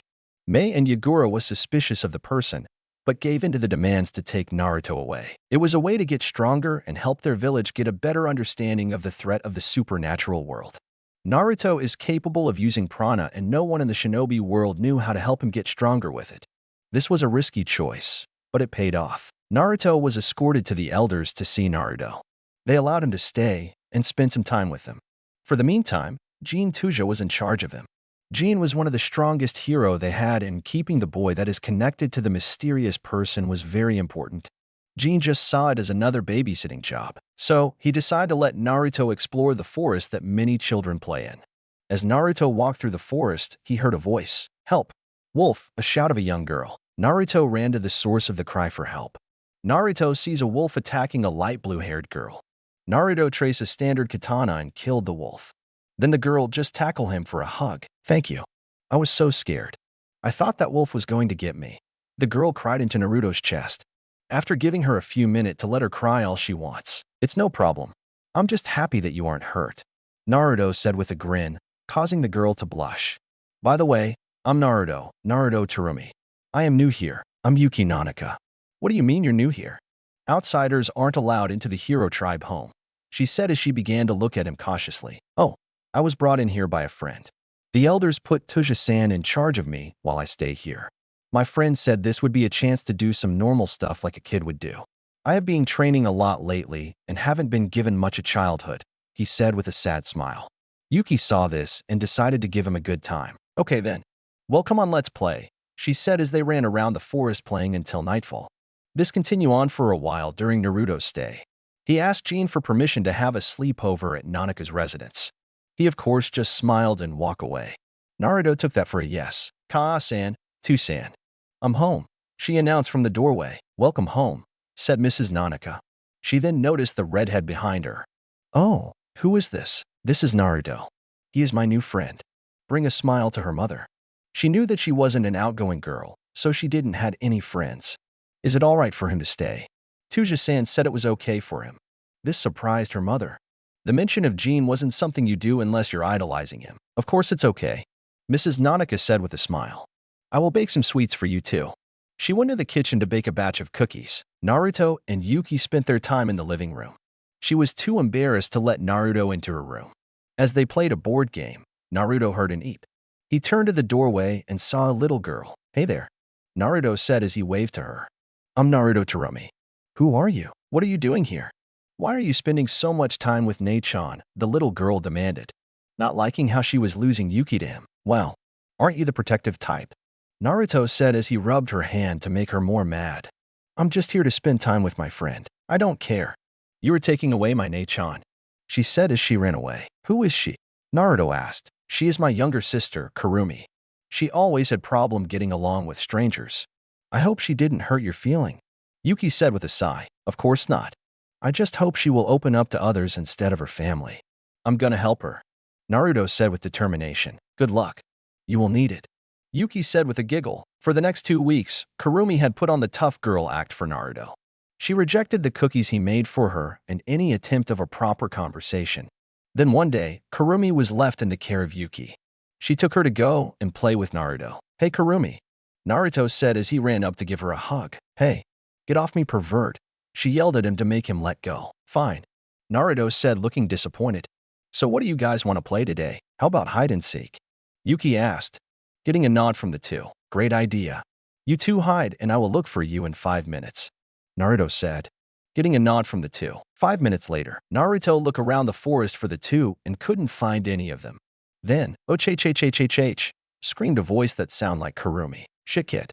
I sense a devil from that direction, Kurama shouted from his seal. Naruto just sprinted to the source of the voice. It's your time to die, hero scum, said a devil, preparing to stab Kurumi. Help, screamed Kurumi with tears in her eyes. Call all you want. You will die, he said as he plunged his sword to Kurumi, but something else happened. Naruto dove right between them and took the blow. Oh well, at least one of you filthy humans died, he said as he pulled his sword out, but couldn't. Naruto was holding onto the sword. Run, Kurumi. Run, Naruto said as he coughed up blood. I can't leave you behind. You will die, Kurumi cried out. Just run. You are more important to me. If I die saving you, then I die with no regrets, he said slowly. While beginning to lose consciousness due to blood loss, the devil pulled out his sword, causing more blood to spill out. Kurumi just held on to Naruto. I'm sorry. I'm sorry. I have been horrible to you. I don't deserve your kindness, she cried as she held on to a bleeding Naruto. Don't cry. I don't like to see you sad, Naruto said as his last words. Now die, hero scum, yelled the devil. Then Jean came out to kill the devil. Please, save him, Kurumi said in between sobs. Don't worry, Kurumi-chan. It will take more to kill Naruto-kun. The boy is special, Jean said as he comforted Kurumi and picked the two up to take them home. Yuki showed at the end, only to cry for Naruto and comfort Kurumi. The sisters were worried for their friend. They thought all the blood he lost would kill him. Jean knew better. Naruto wasn't normal and a simple stab won't kill him. Also, he noticed that Naruto's blood was a little darker than it should be. 2 days later in Naruto's room, Kurumi and Yuki never left his room. They always took care of him as best as they can. Currently, Yuki and Kurumi fell asleep on top of Naruto's bed. So what happened lately? Naruto said as he woke up the two. Kurumi just tackled him for a hug. I'm sorry. I'm sorry. I should have been nicer to you like you were to me, Kurumi cried out. Naruto just embraced her, while Yuki watched the two. There is nothing to be sorry about. You are just being honest with yourself now. I am happy about it, Naruto said as he calmed her down. Ever since that day, the three spent their time together all the time. This went on for the next few months. Then the day came where he was picked up from the mysterious person. Will I ever see you again? Cried out Kurumi. Of course. I promise to come back, Naruto said as he hugged her. Naruto-kun, I want you to know, whatever happens, I will always be by your side. If I have to share you, I will always be by your side, Yuki said as she gave him her first kiss and ran off, making Kurumi jealous and run after her. I don't get her. What does she mean? Said a stunned Naruto. You will understand one day, Naruto-kun, said the mysterious person. Into flashback. Good times, both said at the same time.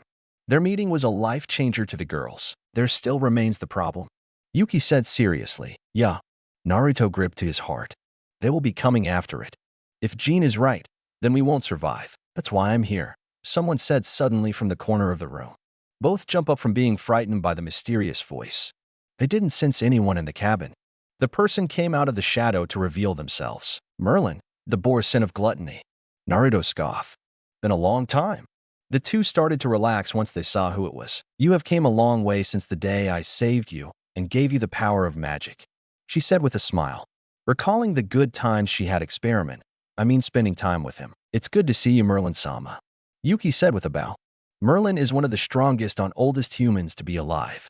She held a lot of influence over the hero tribe and several other races. I assume you're here to help us deal with the demon race hunting me? Of course. I was the one to tell Jean about their movement. So are you going to help fight off a possible 10 commandment? Yuki asked. No, she said with a grin. What? Both shouted. They were expecting her to help them. Why? Naruto shouted. Because she is going to help you, Merlin said as she pointed behind her. Then another person came out. It put Yuki on edge. Introduce yourself. I'm Zest. Merlin-sama created me to be in service to you, Naruto-sama. Zest appeared to be a tall, beautiful young woman with short white hair, tan skin, and golden green eyes with an amazing figure that would make many girls jealous. She also have a rabbit tail and rabbit ear shaped like horns. Also, she's wearing a black and white maid outfit. In other words to describe her, she is a demon. Why is there a demon here? Yuki said darkly. Unlike Naruto, she doesn't trust any race that isn't human. Naruto learned to give everyone a chance to mate. Funny, he has no problem with any other race that isn't trying to kill him, but has problem when dealing with his old family and his old village. Don't be like that, Yuki-chan, Merlin said childlike. I created her. She is here to become Naruto's personal maid, she said with a clap. Maid? Naruto shouted. I don't need anything like that. Naruto tried to reject her. However, he couldn't help himself and look at her. The only one to compare her figure was his own mother, and she would lose against Zest. Don't be like that, Naruto-kun. She is a lot like you, Merlin said cheerfully. How so? Naruto said as he narrowed his eyes at the demon. He didn't see anything he had in common with her. She has the same demon blood that I injected into you all those years ago, Merlin answered, surprising the two. What do you mean? Naruto said seriously. You told me that blood should overpower anyone and kill them. I was apparently a lucky one to not die from the injection. I did say that. However, Zest isn't like the demons you fought before. She was personally created by me. I felt like that you would like some company in the long run. Turning the atmosphere sad. Yuki knew exactly what she meant. Because I'm half demon, right? Naruto asked. The procedure did save his life, but it came with a price. The blood rewritten his biology. Naruto was converted to half demon, half human. A being that will outlive humanity. Yuki just held on to him. She knew that he didn't want to lose her or the other girls, but time will take them away. Yuki made it her pastime to find a way to live as long as Naruto. The few viable option right now is the demon blood that Naruto was injected with, but it was a 50% success rate. I know that you love those girls, but someone by your side constantly won't be bad, Merlin said sadly. She wanted to help him as much as possible, but there are a few things she can't stop. Zest here will be with you forever. That won't help much. You can fall in love with her. It's always possible. Something that both kids cringed to. He knew he could fall for her and hang on to her tightly because they were the same. Yuki cringed because she was afraid that Naruto would throw her away for her. It would be less painful that way when she dies. Enough with the depressing talk. That isn't the only reason I created her. She could be your other half. The two look at her for clarification. Her power varies from power attack at close to long range. Naruto, you're the same, but with weapons. You will meet people in the world where you can't win that way. You would more than swords, the Hellblaze and full counter that came with the blood. Swords and arrows can be broken by others. Her power relies on crafting powerful attack from her body or objects, not objects that are created from pure prana. It should be clear that it's Meliodas' blood in Naruto and Zest now. It made sense. There were some people that had the power to beat his UW, full counter, and Hellblaze easily. Kisame comes to mind. Somehow, his Samahata is capable of eating prana as well. Something that it was capable since the beginning or someone else interfered. It didn't matter because Naruto would have died during that encounter if it wasn't for his mom. Zest could fight like Enchanter, but still fight like Naruto. Covering his weakness in terms of magical capabilities. Fine. I will accept her. Naruto gave in. The others are not going to like this. I don't like it already, Yuki said, causing Merlin to chuckle. Now. She is a nice girl. I think you might find your answer in her, Yuki-chan. Merlin said as she disappeared. Yuki picked up on what Merlin said. Can this demon really help me find out how to live long like Naruto-kun? Yuki thought. The only thing that Yuki could think of is the blood in her, and she knew the risks. There is something I'm missing.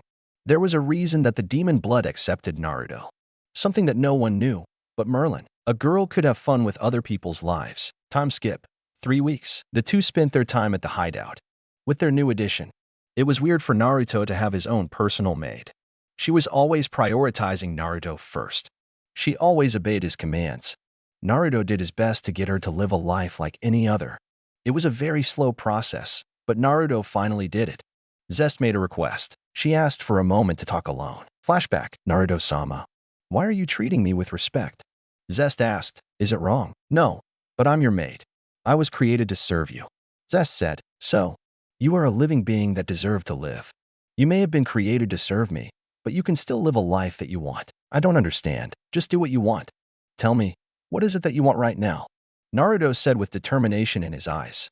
He wanted Zest to be a living person, not a hollow being that does what it is told. Zest unconsciously placed her hand over her heart. She started to remember all the moments that Naruto would do the things a maid should do and insisted to let Zest relax and have some fun. All the time, he was always kind to her. Then a genuine smile formed on her face. I want to be by your side, Naruto-sama. Flashback end. It was that moment that Zest started to become her own person. She would still serve Naruto as much as possible, but she would start doing things on her own, like cooking him a meal and waking him up, something that Yuki would do.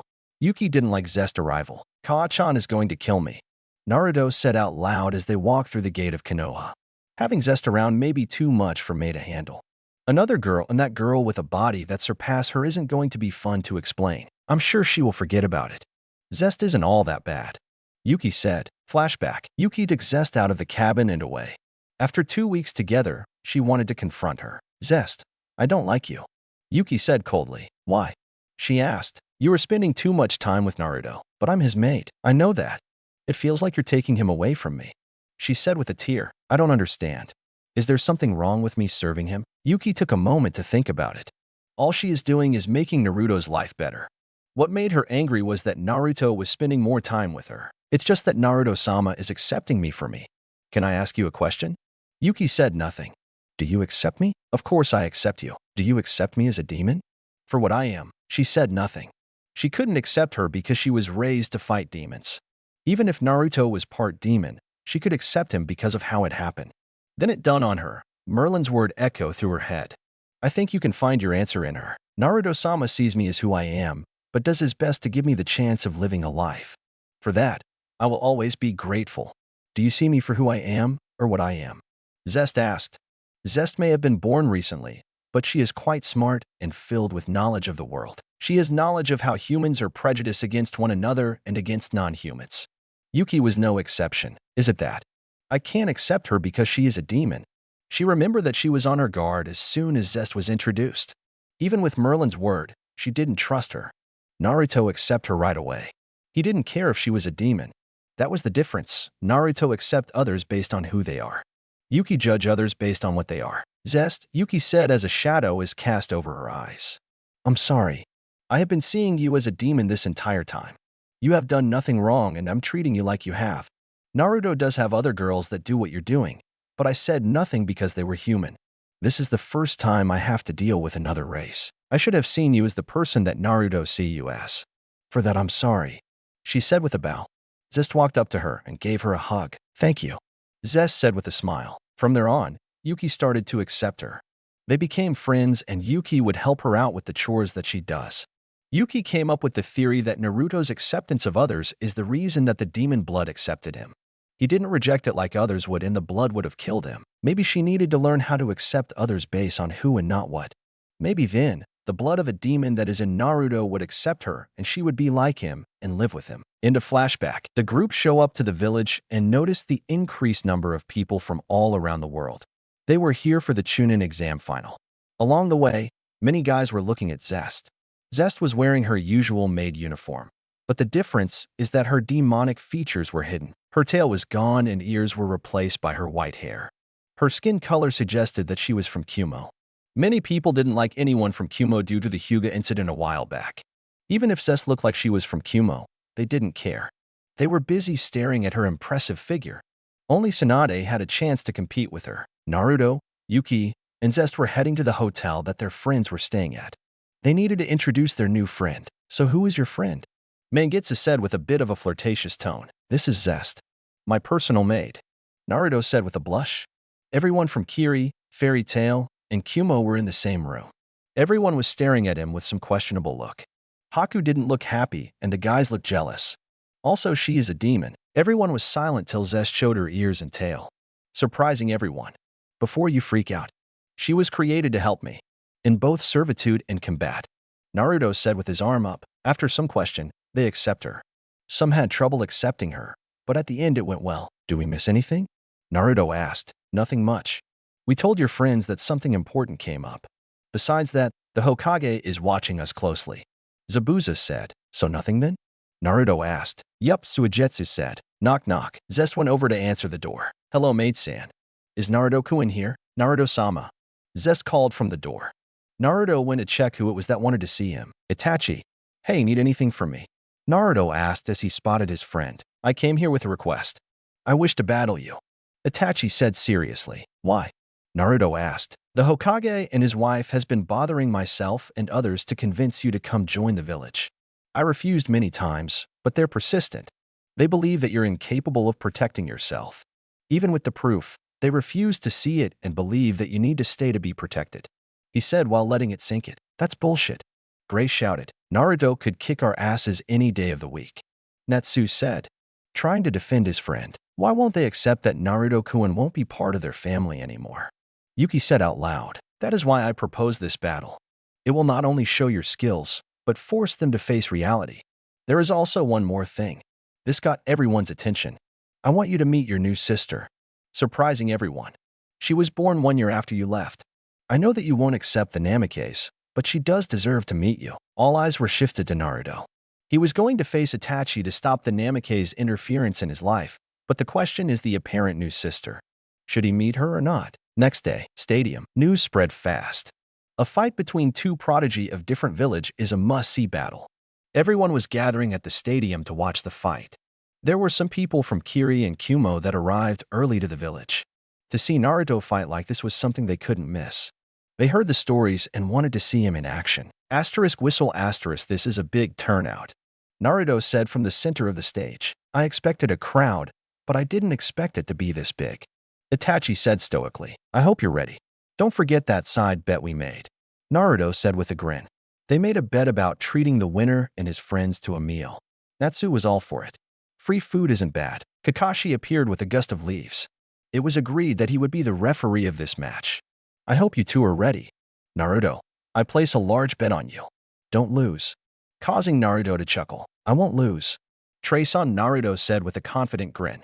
Two odd-looking swords appear on his hand. Interesting swords, Naruto-kun, Itachi commented. He was surprised at how he somehow brought out of the swords from nowhere. They were matching blades. A white one and a black one with patterns. Their name are Kansho and Byakuya. They represent the principle of yin and yang. They were named after the blacksmith that had forged them and his wife after she had thrown herself into the furnace to give these swords divinity through human sacrifice. Naruto said, surprising Kakashi and Itachi about the background story of the twin blades. All right then, begin, Kakashi said as he jumped out of the way. Naruto went straight for Itachi. Itachi threw a 2 shuriken at Naruto and went through some hand seals. Shuriken Shadow Clone Jutsu, the 2 shuriken became many. However, it didn't stop Naruto. Naruto still charged at him, but he cut down the incoming shuriken. Fast, thought Itachi. Naruto managed to destroy all the shuriken that would have injured him in that charge without losing speed. Seeing that Naruto was getting close, he drew a tanto that he learned how to fight with during his Anbu days, and a kunai. Clash clash. Itachi and Naruto were in a deadlock. Itachi managed to block both blades. Not bad. However, can you keep it up? Naruto kicked Itachi in the chest, pushing him back. He went on again to charge at him. Itachi could only dodge and look for an opportunity. However, he didn't dodge all the attack. He managed to get several cuts to his arm and a couple to the face. Itachi saw an opening and punched Naruto. Fire style. Great fireball jutsu, Itachi said as a large fireball came at Naruto. Naruto only smirked. He threw both his blades at the fireball and dodged the attack. Itachi only had enough time to dodge one of the blade. The other cut his leg pretty deep. Not good. He threw those sword knowing that I won't dodge them while using my jutsu. He would have the advantage of speed now. Trace on. Naruto yelled out. Naruto traced a 150cm Bitchu AoE blade. He was closing in on Itachi. You're in my range.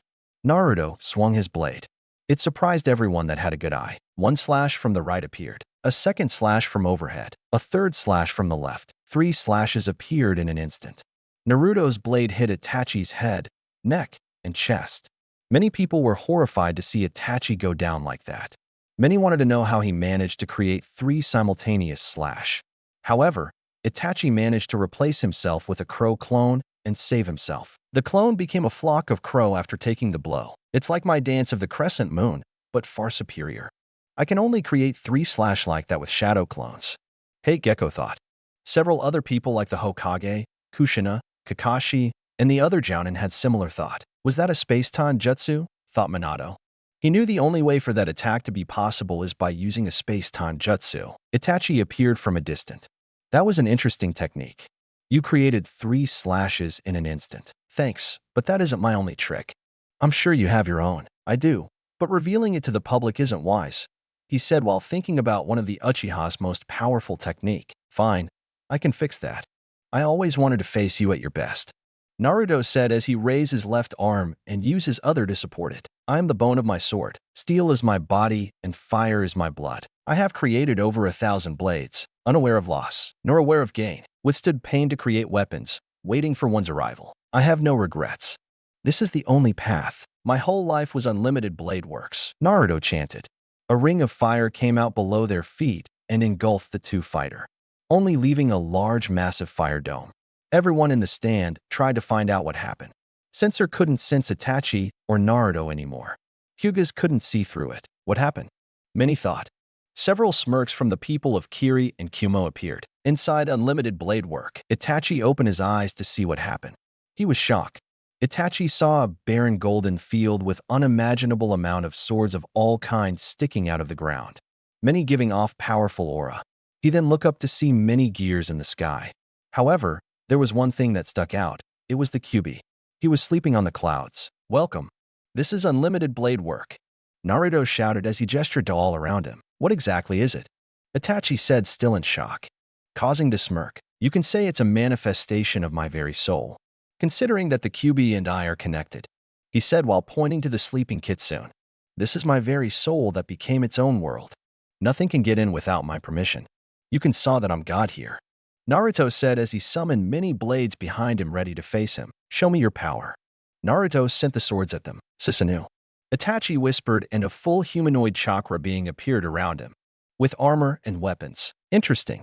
Naruto created even more blades that some would mistake it as an unlimited amount behind him. The 2 clash. Outside, Kakashi went toward one of Naruto's friends to ask them what happened. Do you guys know what happened? Don't worry. It should be over soon. Yuki said. That isn't the dash, Kakashi said, but was cut off to the dome disappearing. They were surprised to see what happened. A bloodied Itachi and a kneeling Naruto. His cloth on his arm is destroyed. Must mean that he must have reattached it. It would be dangerous to draw on that power. Yuki thought as she examined him. Kakashi checked on both. Naruto was barely conscious and Itachi was down and out. Winner, Naruto Terumi. Chapter 5, The Aftermath. Kiri's hotel room. After the fight, Naruto's friend was taken to the hotel room. They didn't trust Konoha when it concerned Naruto. It was believed that Konoha would use a Yamanaka to erase or change his memory. Besides, Naruto's injury wasn't serious. In the room, we find Naruto resting on his bed with Zest close by. Team Naruto and Team Urza, and keep in mind that the team name is usually the leader's name in Naruto, were also in the room. Zabuza and Mangetsu were out celebrating at the closest tavern. They placed a large bet on Naruto and became rich. The team from Kumo didn't worry about Naruto much. Are you okay, Naruto-sama? Zest asked as she examined his wound on his arm. It's fine. Already healed, he said with a smile and moved his arm as if it wasn't damaged. I think she wasn't talking about that, Naruto-kun. Yuki said. She was thinking about how he healed his arm. Come on, Naruto. That wasn't cool, Natsu shouted. He was angry. I mean, I didn't get to see you kick his ass. Making several people sweat drop. To think that Natsu only cared about seeing the fight instead of his healed arm. Che, only you would care about a fight. Gray commented, what was that? Natsu responded, you two calm down. Urza said threateningly. Naruto, what happened in there? Flashback. In Naruto's soul, Itachi went all out. He went straight for his armored stage Susanoo as soon as all the blades were launched at him. Naruto summoned Gibalg and charged in as he created more Gibalg to attack him. Naruto screamed out as he tried to pierce the Susanoo while having many other versions of Gibalg trying to pierce it as well. Damn, that is tough. The Susanoo is the Uchiha's ultimate defense. Breaking it would be a tough. Itachi said with a smirk. Then try this. Naruto shouted. Kurama, I need some chakra. You got it, Kurama responded and allowed him to use chakra. Shadow clone jutsu. Naruto formed a couple hundred of clones, surprising Itachi greatly. He never seen anyone create this much clone before. With this many clones, he should be dead. Itachi thought as he analyzed Naruto. He isn't tired. Interesting. Naruto ordered his clones to create many different blades to fight with. The clones created swords of all kind. Demonic one like Graham to holy swords like Durandal. They all attack Itachi while the original stayed back and watched closely. The hundreds of clones managed to create several cracks on Susanoo. That's it, Naruto thought. Naruto formed another spear. However, he didn't create this spear. It was one of Gibalg's technique. Naruto charged at Itachi with the first spear aim right at one of the crack in front of Itachi. Naruto broke through Susanoo and managed to stab Itachi. He aimed somewhere to not kill him, but still immobilize him. Naruto jumped back for some distance. Then he started to charge up the original Gibalg. It started to give out a lot of bloodlust. Gibalg alternate. Soaring spear of piercing death. Naruto threw the spear and landed on Itachi, dealing him a great deal of damage. Itachi kept the Susanoo up as long as he could while coughing up blood. Itachi tried to use his Yata mirror to defend against the incoming spear, but it failed. The Yata mirror was meant for transforming the nature of any attack. However, Gibalg's was far more powerful than the mirror. That nearly killed me. I can see why he is considered an S-class shinobi. Naruto really isn't holding back. I should do the same. I hope this will impress you, Naruto-kun. Itachi gathered what was left of his chakra into his Susanoo. The red Susanoo started to change drastically. It became a large humanoid being made of chakra with a large broadsword. This is my perfect Susanoo. Itachi swung his sword without any sealing technique in it at Naruto. Naruto was still awestruck and didn't dodge in time. No, Itachi thought. The attack took off his arm. Naruto was on the ground holding his missing arm while bleeding greatly. Naruto. Itachi shouted to see if he was okay. However, he felt something. Something dreadful. Then he saw what seems to be black-purple flames coming off of Naruto. Those flames seem like my Amaterasu, he thought. The flame went for Naruto's arm that was cut off and grabbed it. The flames brought it back and reattached it to Naruto. Then Naruto turned around and faced Itachi. However, he was different. His eyes aren't the same as before. Also there at that strange mark on his forehead. Itachi thought as he closely looked at him. Naruto's eyes were dark like a demon's and the symbol looked like some kind of a swirl. Then Naruto disappeared and reappeared at the top of the head of his perfect Susanoo in a blink of an eye. What? Naruto then punched him, destroying the perfect Susanoo instantly and knocking out Itachi in the process. Flashback end. After that, I took back control and forced the demon blood back. Naruto finished his story. That could have ended badly, Naruto. Urza said. If you didn't take control of the demon blood, you could have killed him. The only one that fully understood Naruto's power are Yuki, Zest, and Urza. The rest don't pay attention or didn't know about it. I know. I'm just happy that he came out of it alive while I was like that. Naruto said. Yuki turned to Zest. Zest-san. Merlin-sama said that you were here to help Naruto. Is there anything for you to do when he goes demon mode? Yuki asked hopefully. Actually, there is something. I'm born from the same demon blood that flows in Naruto-sama. Merlin did this to give me great demonic power and a strong connection to Naruto-sama at all time. I have the ability to suppress him if you lose control. However, doing so will leave him defenseless and exhausted. I recommend doing this only when it's safe for Naruto-sama, or if there are allies nearby to aid me in protecting him. Zest answered. Yuki and Urza sigh in relief. The last time that Naruto went into demon mode, he lost control. It was only thanks to Merlin that he was stopped. Good. Someone said from the door. Keikachin. Naruto shouted from the surprise of his mother appearing suddenly. Mizukage-sama, Haku, and Suigetsu said when they noticed who it was and bowed.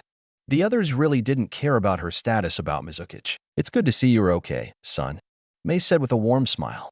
I saw the match between you and the Crow of Konoha. You made me and your home proud. She came in with a hug. Now who is your new friend? She said sweetly, but a red Hanya appeared behind her, freaking everyone out, including Zest. Zest immediately hid behind Naruto, which only to increase the terrifying presence of the Hanya. This is Z-Zest, Ka-chan. He stuttered. Merlin created her to be my maid, he said. Naruto was terrified by the Hanya that grew when he mentioned maid. She is also someone to help me out in a fight, he quickly added. It didn't change the aura of the Hanya. Would everyone kindly leave the room? Everyone started to bolt for the door. Except for you, Naruto, she said sweetly, only to have him freeze. All his friends gave him pitying look. Then the door closed and Mei Terumi, the Mizukage, slowly walk over to her son and teach him a lesson. Ado. Naruto screamed in terror from his mother. Yuki, I'm scared of Naruto-sama's mother. Zest commented. As her and the others were outside of his room. We all are, Gray said with a shiver. Not me. Natsu shouted as he tried to laugh it off. Then why are you still shaking? Lucy pointed out for everyone. They all saw that Natsu was still scared from Mei's little chat. Let's get some food, Suigetsu said as he walked away, only to be followed by the rest a second later. Everyone needed something to get their mind off what has happened to Naruto. This would be the day that Naruto was abandoned by his friends to suffer a fate that many would not wish on others. Till next time. Chapter 6, Demons on the Move. The next day, it was a painful lesson for Naruto that night. Many of Naruto's friends prayed that he would come out safe, but their prayers were ignored. You look like shit, man, Gray commented. Ha ha ha ha ha ha. Natsu laughed and pointed at him. Come on, guys, that's not nice. Lucy tried to reprimand them. A blue cat with wings agreed, trying to stay on the safe side of the red-headed monster named Mirza, whose was holding the ice pack to his head. She would give a glare at Natsu to stop him. Yuki and Zest left off to deal with some of the security threat against Naruto. A member from the hero tribe and an actual demon should be able to see if any demons are in Konoha. Haku went off to find Zabuza to inform him and Mangitsu about Mei's arrival. Why did Ka-chan have to hit me? It's not my fault that Zest is better looking than her. It was Merlin that created her. Naruto muttered. That was one of the reasons for his mother anger. Urza just grew a tick mark hearing his comment. Bonk, Itachi. Naruto shouted in pain as he held his head. Urza just left to hit the laughing Natsu. During Urza beat do. Spar with Natsu, Naruto sneak away, so he can see who else came to Konoha with Mei. For Naruto to find his little sister, aunt, and uncle. Oni-chan, shouted a little girl as she ran up and jumped onto Naruto's arm. This girl has yellow hair and wore a one-piece with a ribbon tied on the back. Kuo-chan. Naruto hugged her tightly. He then saw a slender yet shapely woman with fair skin and brown eyes. She has waist-length purple hair with shorter bangs in a Heim style. She wears the traditional attire of a Miko that consists out of a purple hakama, a white haori with a sash-like belt, wooden sandals, and a white ribbon to partially hold her hair in place, and a man with gray messy hair that hides a part of his face, and wore a turtleneck sweater and sweatpants. Uncle Takahito and Aunt Mia, Naruto said happily. Due to his time with Shark and his other shinobi duties, Naruto had little time to spend with his babysitters that he considered family. Hello, Naruto-kun. How are you doing? Mia asked as she gave him a hug. Although Mia is the head of the Sekirei, the clan wasn't big. Many members left to find their loved ones that are known as Ashikabi. Sekirei are a special clan. Each member specialized in one type of power, so that made them looked down upon, but had far greater control on their own power than any shinobi would ever have. For a Sekirei, their chakra network is incomplete. A Sekirei would always feel incomplete until they find their destined one, their Ashikabi. For Mia, she found her Ashikabi and found happiness and a higher level in her powers. As for other Sekirei, they are either out traveling, dead, or at Maison Izumo, which is their clan compound turned into boarding house. I'm fine, auntie. Naruto still holding on to Kuu. Kuu is one of Naruto's Sekirei. As he spent a lot of time at Maison Izumo, he met many Sekirei that reacted to him, Kuu being one of them. Takahito went over and rubbed his head. You look a little beat up there, Naruto. Why ya? Ka-chan didn't like the news I brought back. Merlin created a demon to be my personal maid, and Ka-chan was a little mad about that. Let me guess, she's gorgeous? Asked Takahito, earning a blush from Naruto. Now dear. Mia's aura became darker and a Hanya mask came out as she turned towards her husband. You shouldn't talk about other women in front of your wife. Hi. He dismissed her and her scary face as if it was nothing. "Why are you here?" Naruto asked curiously. He wouldn't have expected them to show up. They had little investment into the Chunin exam this year. Considering that Naruto is already a jounin, there isn't anything they can watch. "Well, we heard about the letter from Jin," Takahito said while scratching the back of his head. "Oh." Naruto understood now. Mia, number 01, the strongest Sekirei, isn't someone to mess with. She is pretty much here to protect Naruto from the possible Ten Commandments attack. So far, the only one capable of fighting one member at Konoha are Mei, Minato, Hiruzen, Itachi, Tsunai, and Kushina, and now Mia. Only Mia is the only one out of the group that can handle a member on even grounds. The others would need to team up to stand a chance. Naruto and his friend might have a chance, but the end result would be many deaths. Few days later, Itachi finally healed up and have to fulfill his end of the bet. He was at the barbecue with a few people already there with him. At the large table for Naruto and his friends are himself, Natsumi, the youngest Namikaze, Mito, Minato, Kushina, Mikoto, and Hiruzen. Konohamaru wanted to come along, but was forbidden by his grandfather because of the predicted tension that the table would have. Itachi planned if he loses, Naruto will meet his sister, but the rest of the Namikaze family insisted. What Itachi won't expect is Naruto's own family showing up in the form of Mei, Ku, Takahito, and Mia. Mia and Takahito treated Naruto as if he was their own child. Due to Takahito's status of being normal, he couldn't make Mia whole like any other Sekirei and their own Ashikabi, but she didn't care. Mia loves Takahito, and that was all that mattered, but she was saddened that he won't be able to give them a child, so they filled the void with Naruto and other young ones that live in Maison Izumo. Naruto arrived for the free meals with his friends. Accompanying him besides his family, plus Yagura, are the team from Fairy Tail, Yuki, Haku, and Zest. "Welcome guests. Your table is this way." The waitress addressed the rather large group. "Itachi's wallet will be missed tonight, Naruto-kun. I'm glad you could make it," Itachi said with a small smile. The man had a broken arm and a head injury. Naruto's last attack could have done more, but he took back control and stopped the attack from proceeding on. They all saw the Namikaze family and the entire situation became very intense for a few people. "See, I told you he's fine," Natsu pointed out, oblivious to the situation. "Oh, Natsu, I think it's not the time to be like this," Lucy said, already seeing the tension in the air. No, he's fine," Naruto said as he and others of his group took their seats. "It's a free meal, so we should enjoy it. Besides, I think we can be civil about this," Naruto said as he glared at the Namikaze family. Minato and Kushina seemed happier to be given the chance to at least talk to Naruto, even with his own family there. Naruto sat in between his mother Mei and next to him is Yuki. "Kuu is going to sit with Onii-chan," Kuu announced as she sat on his lap, getting a jealous look from a pair of girls. Hi Kuu-chan." The entire table was pretty divided. People of Konoha on one side and Kiri on the other. Luckily, they had a couple of tables for everyone, so they managed to group up, but the tables were still divided. If it wasn't for Natsu, it would have been more awkward. He would challenge both Naruto and Gray to an eating contest, where all three guys end up on the floor with a full stomach. It didn't help Naruto that Kuu was still feeding Naruto. Everyone else tried to enjoy the meal, but it was very difficult. Natsu and Gray would get into an argument every minute where it took Urza to step in. Urza was busy talking to both Yuki and Zest about girl stuff. Zest was still learning how to be normal, so she would try to learn from Naruto's friends. Mei and Yagura would discuss business with one another, then talk to Mikoto, Hiruzen, or Itachi. Those three were the only people that were kind to Naruto during his time in Konoha. Mito and Natsumi, the youngest daughter of Minato and Kushina, would stick together considering that their family was the third wheel. The girls would try to talk to Naruto's friend, but the girls, except Zest, became awkward. It was hard to talk to them because they wanted to learn about Naruto's life in Kiri, and due to a shitload of factors, they really couldn't talk about it. It was nice that Zest told them that Naruto, would she refer him to her master, is a kind man that accepted her when they first met. Then there was the Gray and Natsu. They would tell her stories about all of their fights in the guild and how Naruto was born to be part of Fairy Tail. Minato and Kushina would try to talk to Mei about handing over custody of Naruto over to them, but she would always pull out the Hanya mask, which scared them off. Then they went to talk to Takahito and Mia. Unlike the other adults of Kiri, they could talk to. "Is there you can tell me about Naruto's life in Kiri?" Kushina asked. "He's like our son," Takahito answered straightforwardly, surprising the Namakazes.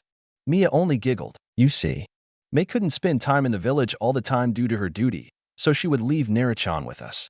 Mia told them, and took a sip of her tea and deeply looked into the cup. You see, I can't bear a child. No matter how much we tried, we couldn't. When Mei asked me to watch over him, I accepted right away. Naruto would always play around the inn, and we would take baths together when he was younger. Takahito gave a chuckle. When they learned that Mia couldn't bear a child from him, she was depressed. Naruto entering their life saved her. I know that it hurts you that Naruto couldn't consider someone besides you two as parents. I know that it hurt us when he sees Mei as his true mother, even though we spend time together as a family more often than Mei. Still, we accept the role being his aunt and uncle. Which he put his hands on his wife's shoulder, cheering her up. She was a little jealous of Mei because she always referred her to mother and herself as auntie. Then both went on to tell the biological parents about Naruto's childhood inside Mei's Onizumo. They were obviously jealous about the Asama couple's involvement in Naruto's life, but were happy to hear the stories. Mito went over to Naruto where Naruto was sitting with Natsumi. Naruto was feeding Ku when they arrived. Onii-chan, Mito said, to get Naruto's attention. He then turned around with Kuu still in his lap. Kuu gave her a mean look. Onii-chan is my Onii-chan, Kuu announced while clinging onto Naruto tightly. Kuu was very possessive of Naruto, especially at home when his other Sekirei is around. Naruto started to pet Kuu in an attempt to calm her. Now Kuu-chan, you don't have to be rude. Mito-san, I'm sorry to say, but I'm not your brother. Not anymore. Mito gritted her teeth. She wouldn't accept that. Then what about Natsumi-chan? What is she to you then? Natsumi gave the sad puppy dog look to Naruto. Natsumi was like him with the red hair that both inherited from Kushina. The only difference in the two is that Natsumi's eye are like her mother, while Naruto's eye color is still unknown. I'm sorry, but I don't know her. This is the first time I'm meeting her, Naruto said. He knew that she was his little sister based on her appearance alone, but he only considered Kuu as his only sister. He saw her started to cry. He then took Kuu off of him and went over to the crying child. His older brother instinct took over. They're their little one, he said as he gave her a hug. Kuu was standing beside Mito, while the others in the restaurant watched their interaction. I know that your mommy and daddy told you that I'm your brother, but they're wrong. Only for the Natsumi to continue to cry. She wanted to meet her Onii-chan since she first heard of him. Family isn't blood, Natsumi-chan. Family is bonds. The bonds that you build with someone. That is family. I'm sorry that I can't be your Onii-chan, but I can be your friend. Many were surprised on his views on family, except for those of Fairy Tail. It was the same things for them. Hell, it was where Naruto learned what family is. Natsumi started to wipe her tears away. Will Sniffle you be my Sniffle Onii-chan then? She asked him between cries. In time, Natsumi-chan. He then brought her along with Mito and Kuu to his table to eat. It was a little difficult at first being with his biological siblings. Natsumi quickly recovered from Naruto's rejection of being her brother and enjoyed the time she's spending with him now. Kuu and Natsumi would fight over who sits on Naruto's lap, which Natsumi won after a little game. Mito and Naruto had difficult time talking to each other. She learned about Naruto's life in Kiri from his friends and knew that it was better than his life in Konoha, but she still tried to get Naruto to come back, only to fail. All of her attempt to convince Naruto to come back to Konoha has failed. To him, it would mean to throw away his family, which he would never do. At the end of dinner, Itachi was out of money. Sure, he enjoyed learning about Naruto's life, but his friends could eat a lot. Too much for his wallet. He would need to take on a few more high-level missions to pay off the rest of the meal. Naruto have confronted his past, but it was time to confront his parents. Naruto, would you please come back to Konoha? Minato asked desperately, while bowing. Kushina was already crying when Naruto was leaving with his group. I'm sorry, Hokage-san, but I can't abandon my family. We're your family, Kushina shouted. I'm sorry about what we did to you. I can't accept that, Namikaze-san. There is something I learned while traveling the world. I can't accept you too, or the people of Konoha. When I see them, I can see every single cruelty they have done against me. They are very sorry, Naruto. Like we are. To accept forgiveness would be saying that all the pain I went through is meaningless. I won't have that. I can't forget the past and can't see into the future without seeing the past. I will never accept Konoha as my home or the Namikaze as my family. Naruto then turned around. I hope that you can move on from me, Namikaze-san, for Natsumi's sake. Naruto may hate his parents, but he did build something with Natsumi and she would need them. It was then that Naruto and the others left. Minato and Kushina was left crying. Makoto and Hiruzen did their best to cheer them up. They could only look sadly as how much they mess up with Naruto. Stadium. It was the day of the finals of the Chunin exams. Everything was going well. All the other Kage from the main village arrived to see the finals. The daimyo were enjoying the fights and seeing the next generation of shinobi. Yuki's match against Sasuke went well for her. She was superior in every way possible due to her being from the hero tribe. She did have difficulty with dealing with his newfound speed, but it didn't have strength behind it. She was able to take his hits no problem. When Sasuke pulled out his Chidori, Yuki simply used wind magic to counter it. Even though magic and chakra are different, the advantage elemental types still apply to each other, earning her a victory when she conjured up a powerful tornado to block/attack Sasuke as he charged at her. The match between Neji and Mito went as expected. Neji managed to block all her chakra points with his clan technique. What surprised everyone is that Neji learned how to use the ultimate defense of the Hyuga clan. It was then that Mito drew on the power of the Kyuubi to overpower him and beat him with trickery of shadow clones. Then Lucy and Kin fought. That battle was an eye-opener. It was the first time that the public saw a celestial spirit. She summoned Cancer to go against Kin. Due to Kin's speciality being Genjutsu, she lost against the hair-cutting crab. She wasn't aware that Genjutsu doesn't affect anyone without a chakra network. The battle between Natsu and Gray was the most favored. The two went all out against each other. Ice and fire spells being cast in the arena surprised most people. The Kages noticed the tenacity of both competitors. They recommended that they be promoted to Chunin, but failed to realize that the system in Kiri works differently from the others. Ranks only apply to ninja, not wizards.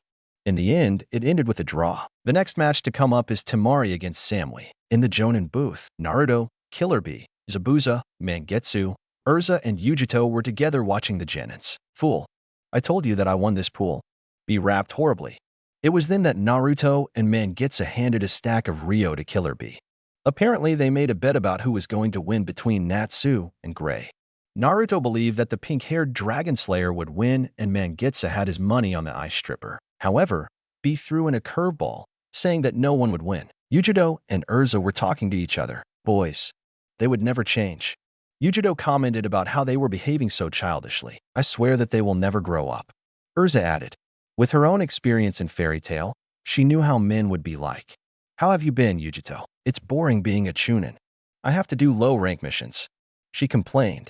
As the only one to make Chunin at a young age, she wasn't given much high-level missions, mainly due to her age and her status of being a Jinchuriki.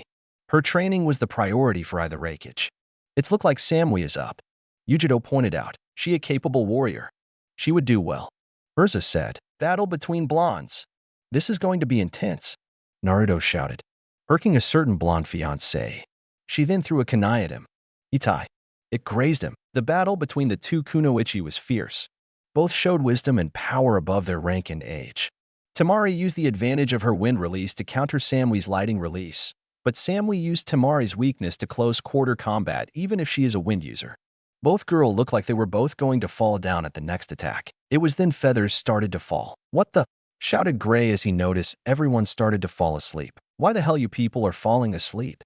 The fight is getting good. Natsu complained to the people falling asleep. He found it rude that they were falling asleep in an awesome match. As mages or wizard, they weren't affected by Genjutsu due to the lack of a chakra network. While the others, they knew what to do. Kai the Jonin of Kiri, Konoha, Kumo, and IWA released the Genjutsu that someone was trying to place on everyone. Boom. The Kage box exploded. Ka-chan. Naruto ran toward the explosion where his mother was watching from. The entire stadium soon erupted into a war. Sound and Sand Shinobi started to attack Konoha. While Naruto head off to Mei, the others started to regroup, protect civilian or the daimyo. Killer Bee followed Naruto as he was the strongest that is capable of helping the Kage. It was then that several A and BU showed up on the roof with no written on their blank mask. Trace on, he shouted as he formed Amiya's signature weapons. He slashed them down without hesitation. Even though Naruto didn't know who they were, Bee did. He recognized them to be from Danzo's Root program because there were many Root agents found in Kumo and other countries acting as spies and terrorists. The two continued to where the Kage stood, on the roof where it looked like a battle was being held between the Kazekage who was revealed to be Orochimaru. The snake Sannin was facing down the Tsuchikage, Hokage, Mizukage, and Reikage, but he had a confident smirk. Naruto was one rooftop away from where they were until someone attacked him. Watch out, Lil. 9. He shouted in time for Naruto to dodge the incoming wave of sand. There stood Gaara with a bloodthirsty grin across from the two. Terumi, you will prove my existence. Gaara has been convinced into believing that Naruto is the strongest of his age group, so he should challenge him. Naruto stared him down. He then jumped towards to the side to try to get past him, only for the sand to force him back. Damn it. Naruto gritted his teeth. Go B, I'll deal with him. B nodded and left to go for his brother. The entire village erupted into a complete war zone. Jin and teams from Konoha started to help evacuate civilians. Teams from outside of Konoha took orders from their Jounin teacher to protect MVPs and help eliminate the enemy. There was some talk about not getting involved with Konoha's problem, but the fact is that Suna and Oto Shinobi were attacking everyone. Zest was bus looking for Naruto, so she could aid her master. Mangitsu took his little brother and Zabuza to start killing Suna and Oto Shinobi all around the village. It was declared that there would be a temporary alliance until the threat passed. Yujido took control of Killer B team to protect all the daimyo. Urza led Gray and Natsu to attack the enemy in the stadium. Lucy and Happy followed Yujido. Mia was busy protecting her family at the stands, frightening everyone by her sheer powerful and her killing intent. During the entire assault, there was reports on A and BU with no written on them attacking everyone. Konoha, Kiri, Suna, IWA, Civilian, Humo, and the daimyo. Of course, they were more assassinating instead of killing because they had specific targets in mind, so they were declared as one of Orochimaru's force. Naruto's fight with Gaara didn't last long. Naruto managed to trace powerful blades to break through Gaara's defense and injure him. When he showed signs of taking on a full Bija transformation, he took it another notch and aimed to kill. Gaara was wounded badly and couldn't fight anymore. Before he could end it, Gaara's sibling showed up along with Zest, who followed them. Don't you dare hurt him. I don't care how powerful you are. I'll kill you before you harm him again, shouted a very angry Temari. Gaara looked very surprised at his older sister's action. She was using her body as a shield for Gaara, while Kankuro had two puppets ready. During the entire fight, the two redheads had an intense talk. Naruto tried to convince Gaara to stop and try to build a connection, saying that during his time in Konoha, he was hunted down and nearly killed many times.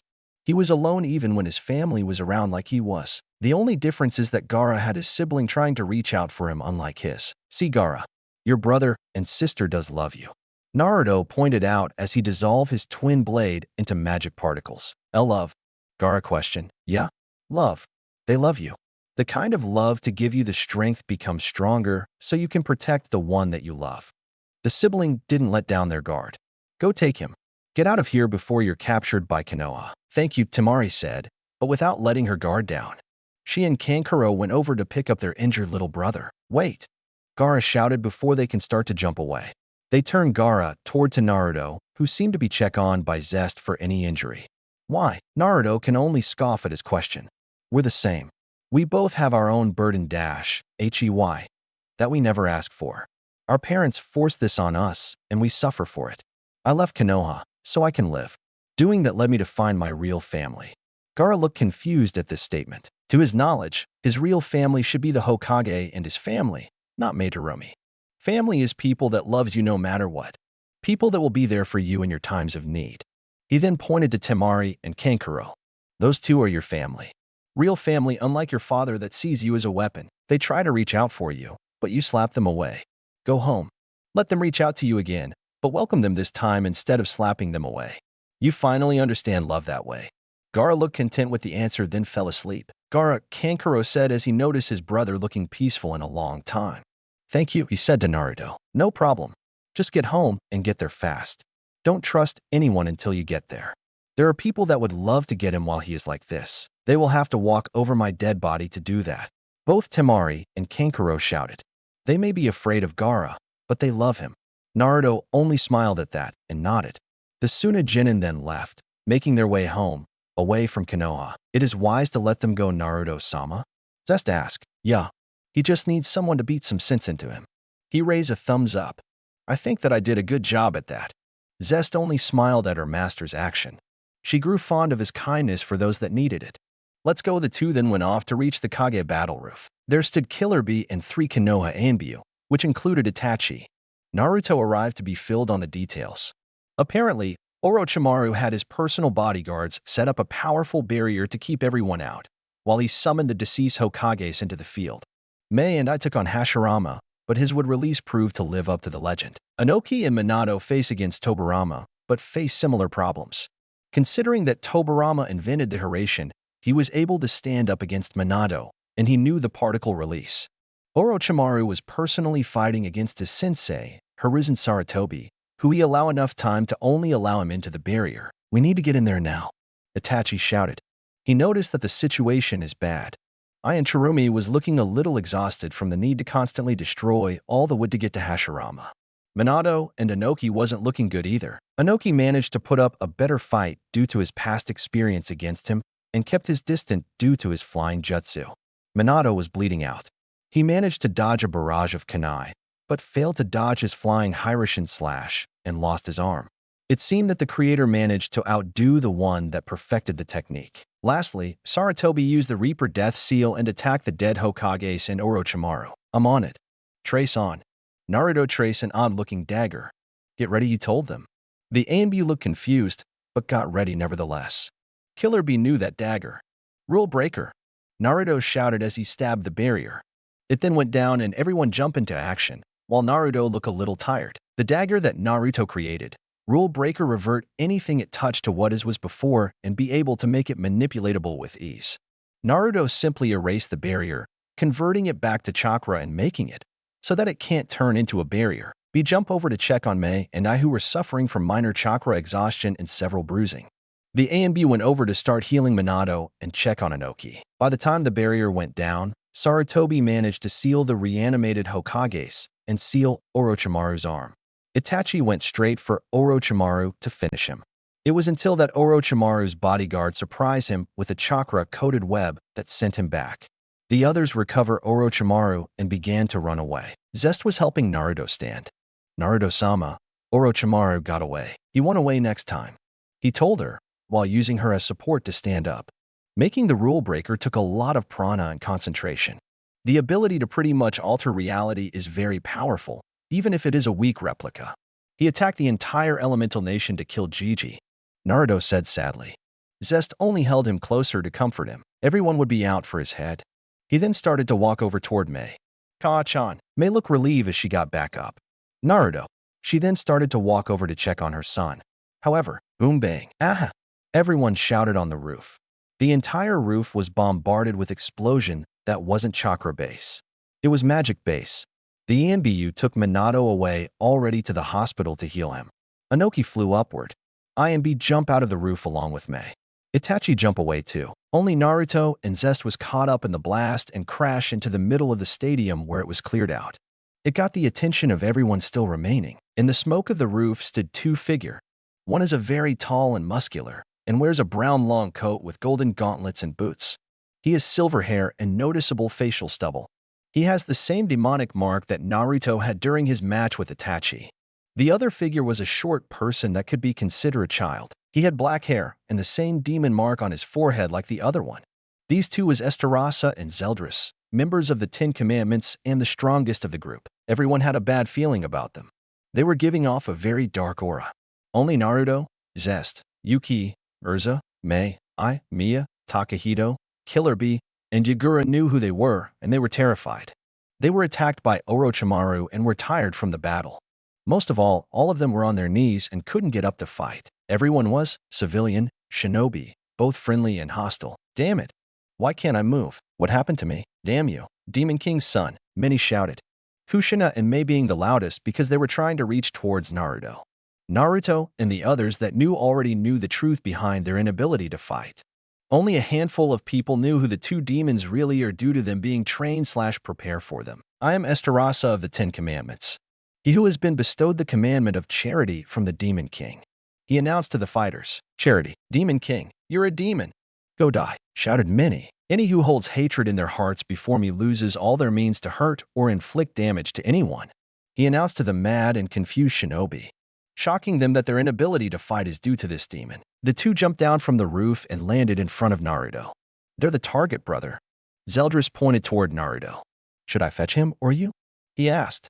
Out of the two, his brother, Esterasa was the more powerful one. Before he could say anything, Zeldris was attacked by Miya and was easily pushed away from Naruto, but failed to get Esterasa due to him dodging. She was planning to take on both, but only managed to get one, and Zeldris wasn't going to allow her to leave the fight between the two. Mia had enough power to withstand the power of the commandments from the Demon King. Mei, I and the others had training to fight against a couple of commandments, but they needed to be at full power. Esterasa started to walk over to Naruto, who was overzest, trying his best to protect her. Damn it! That attack blocked my demon power.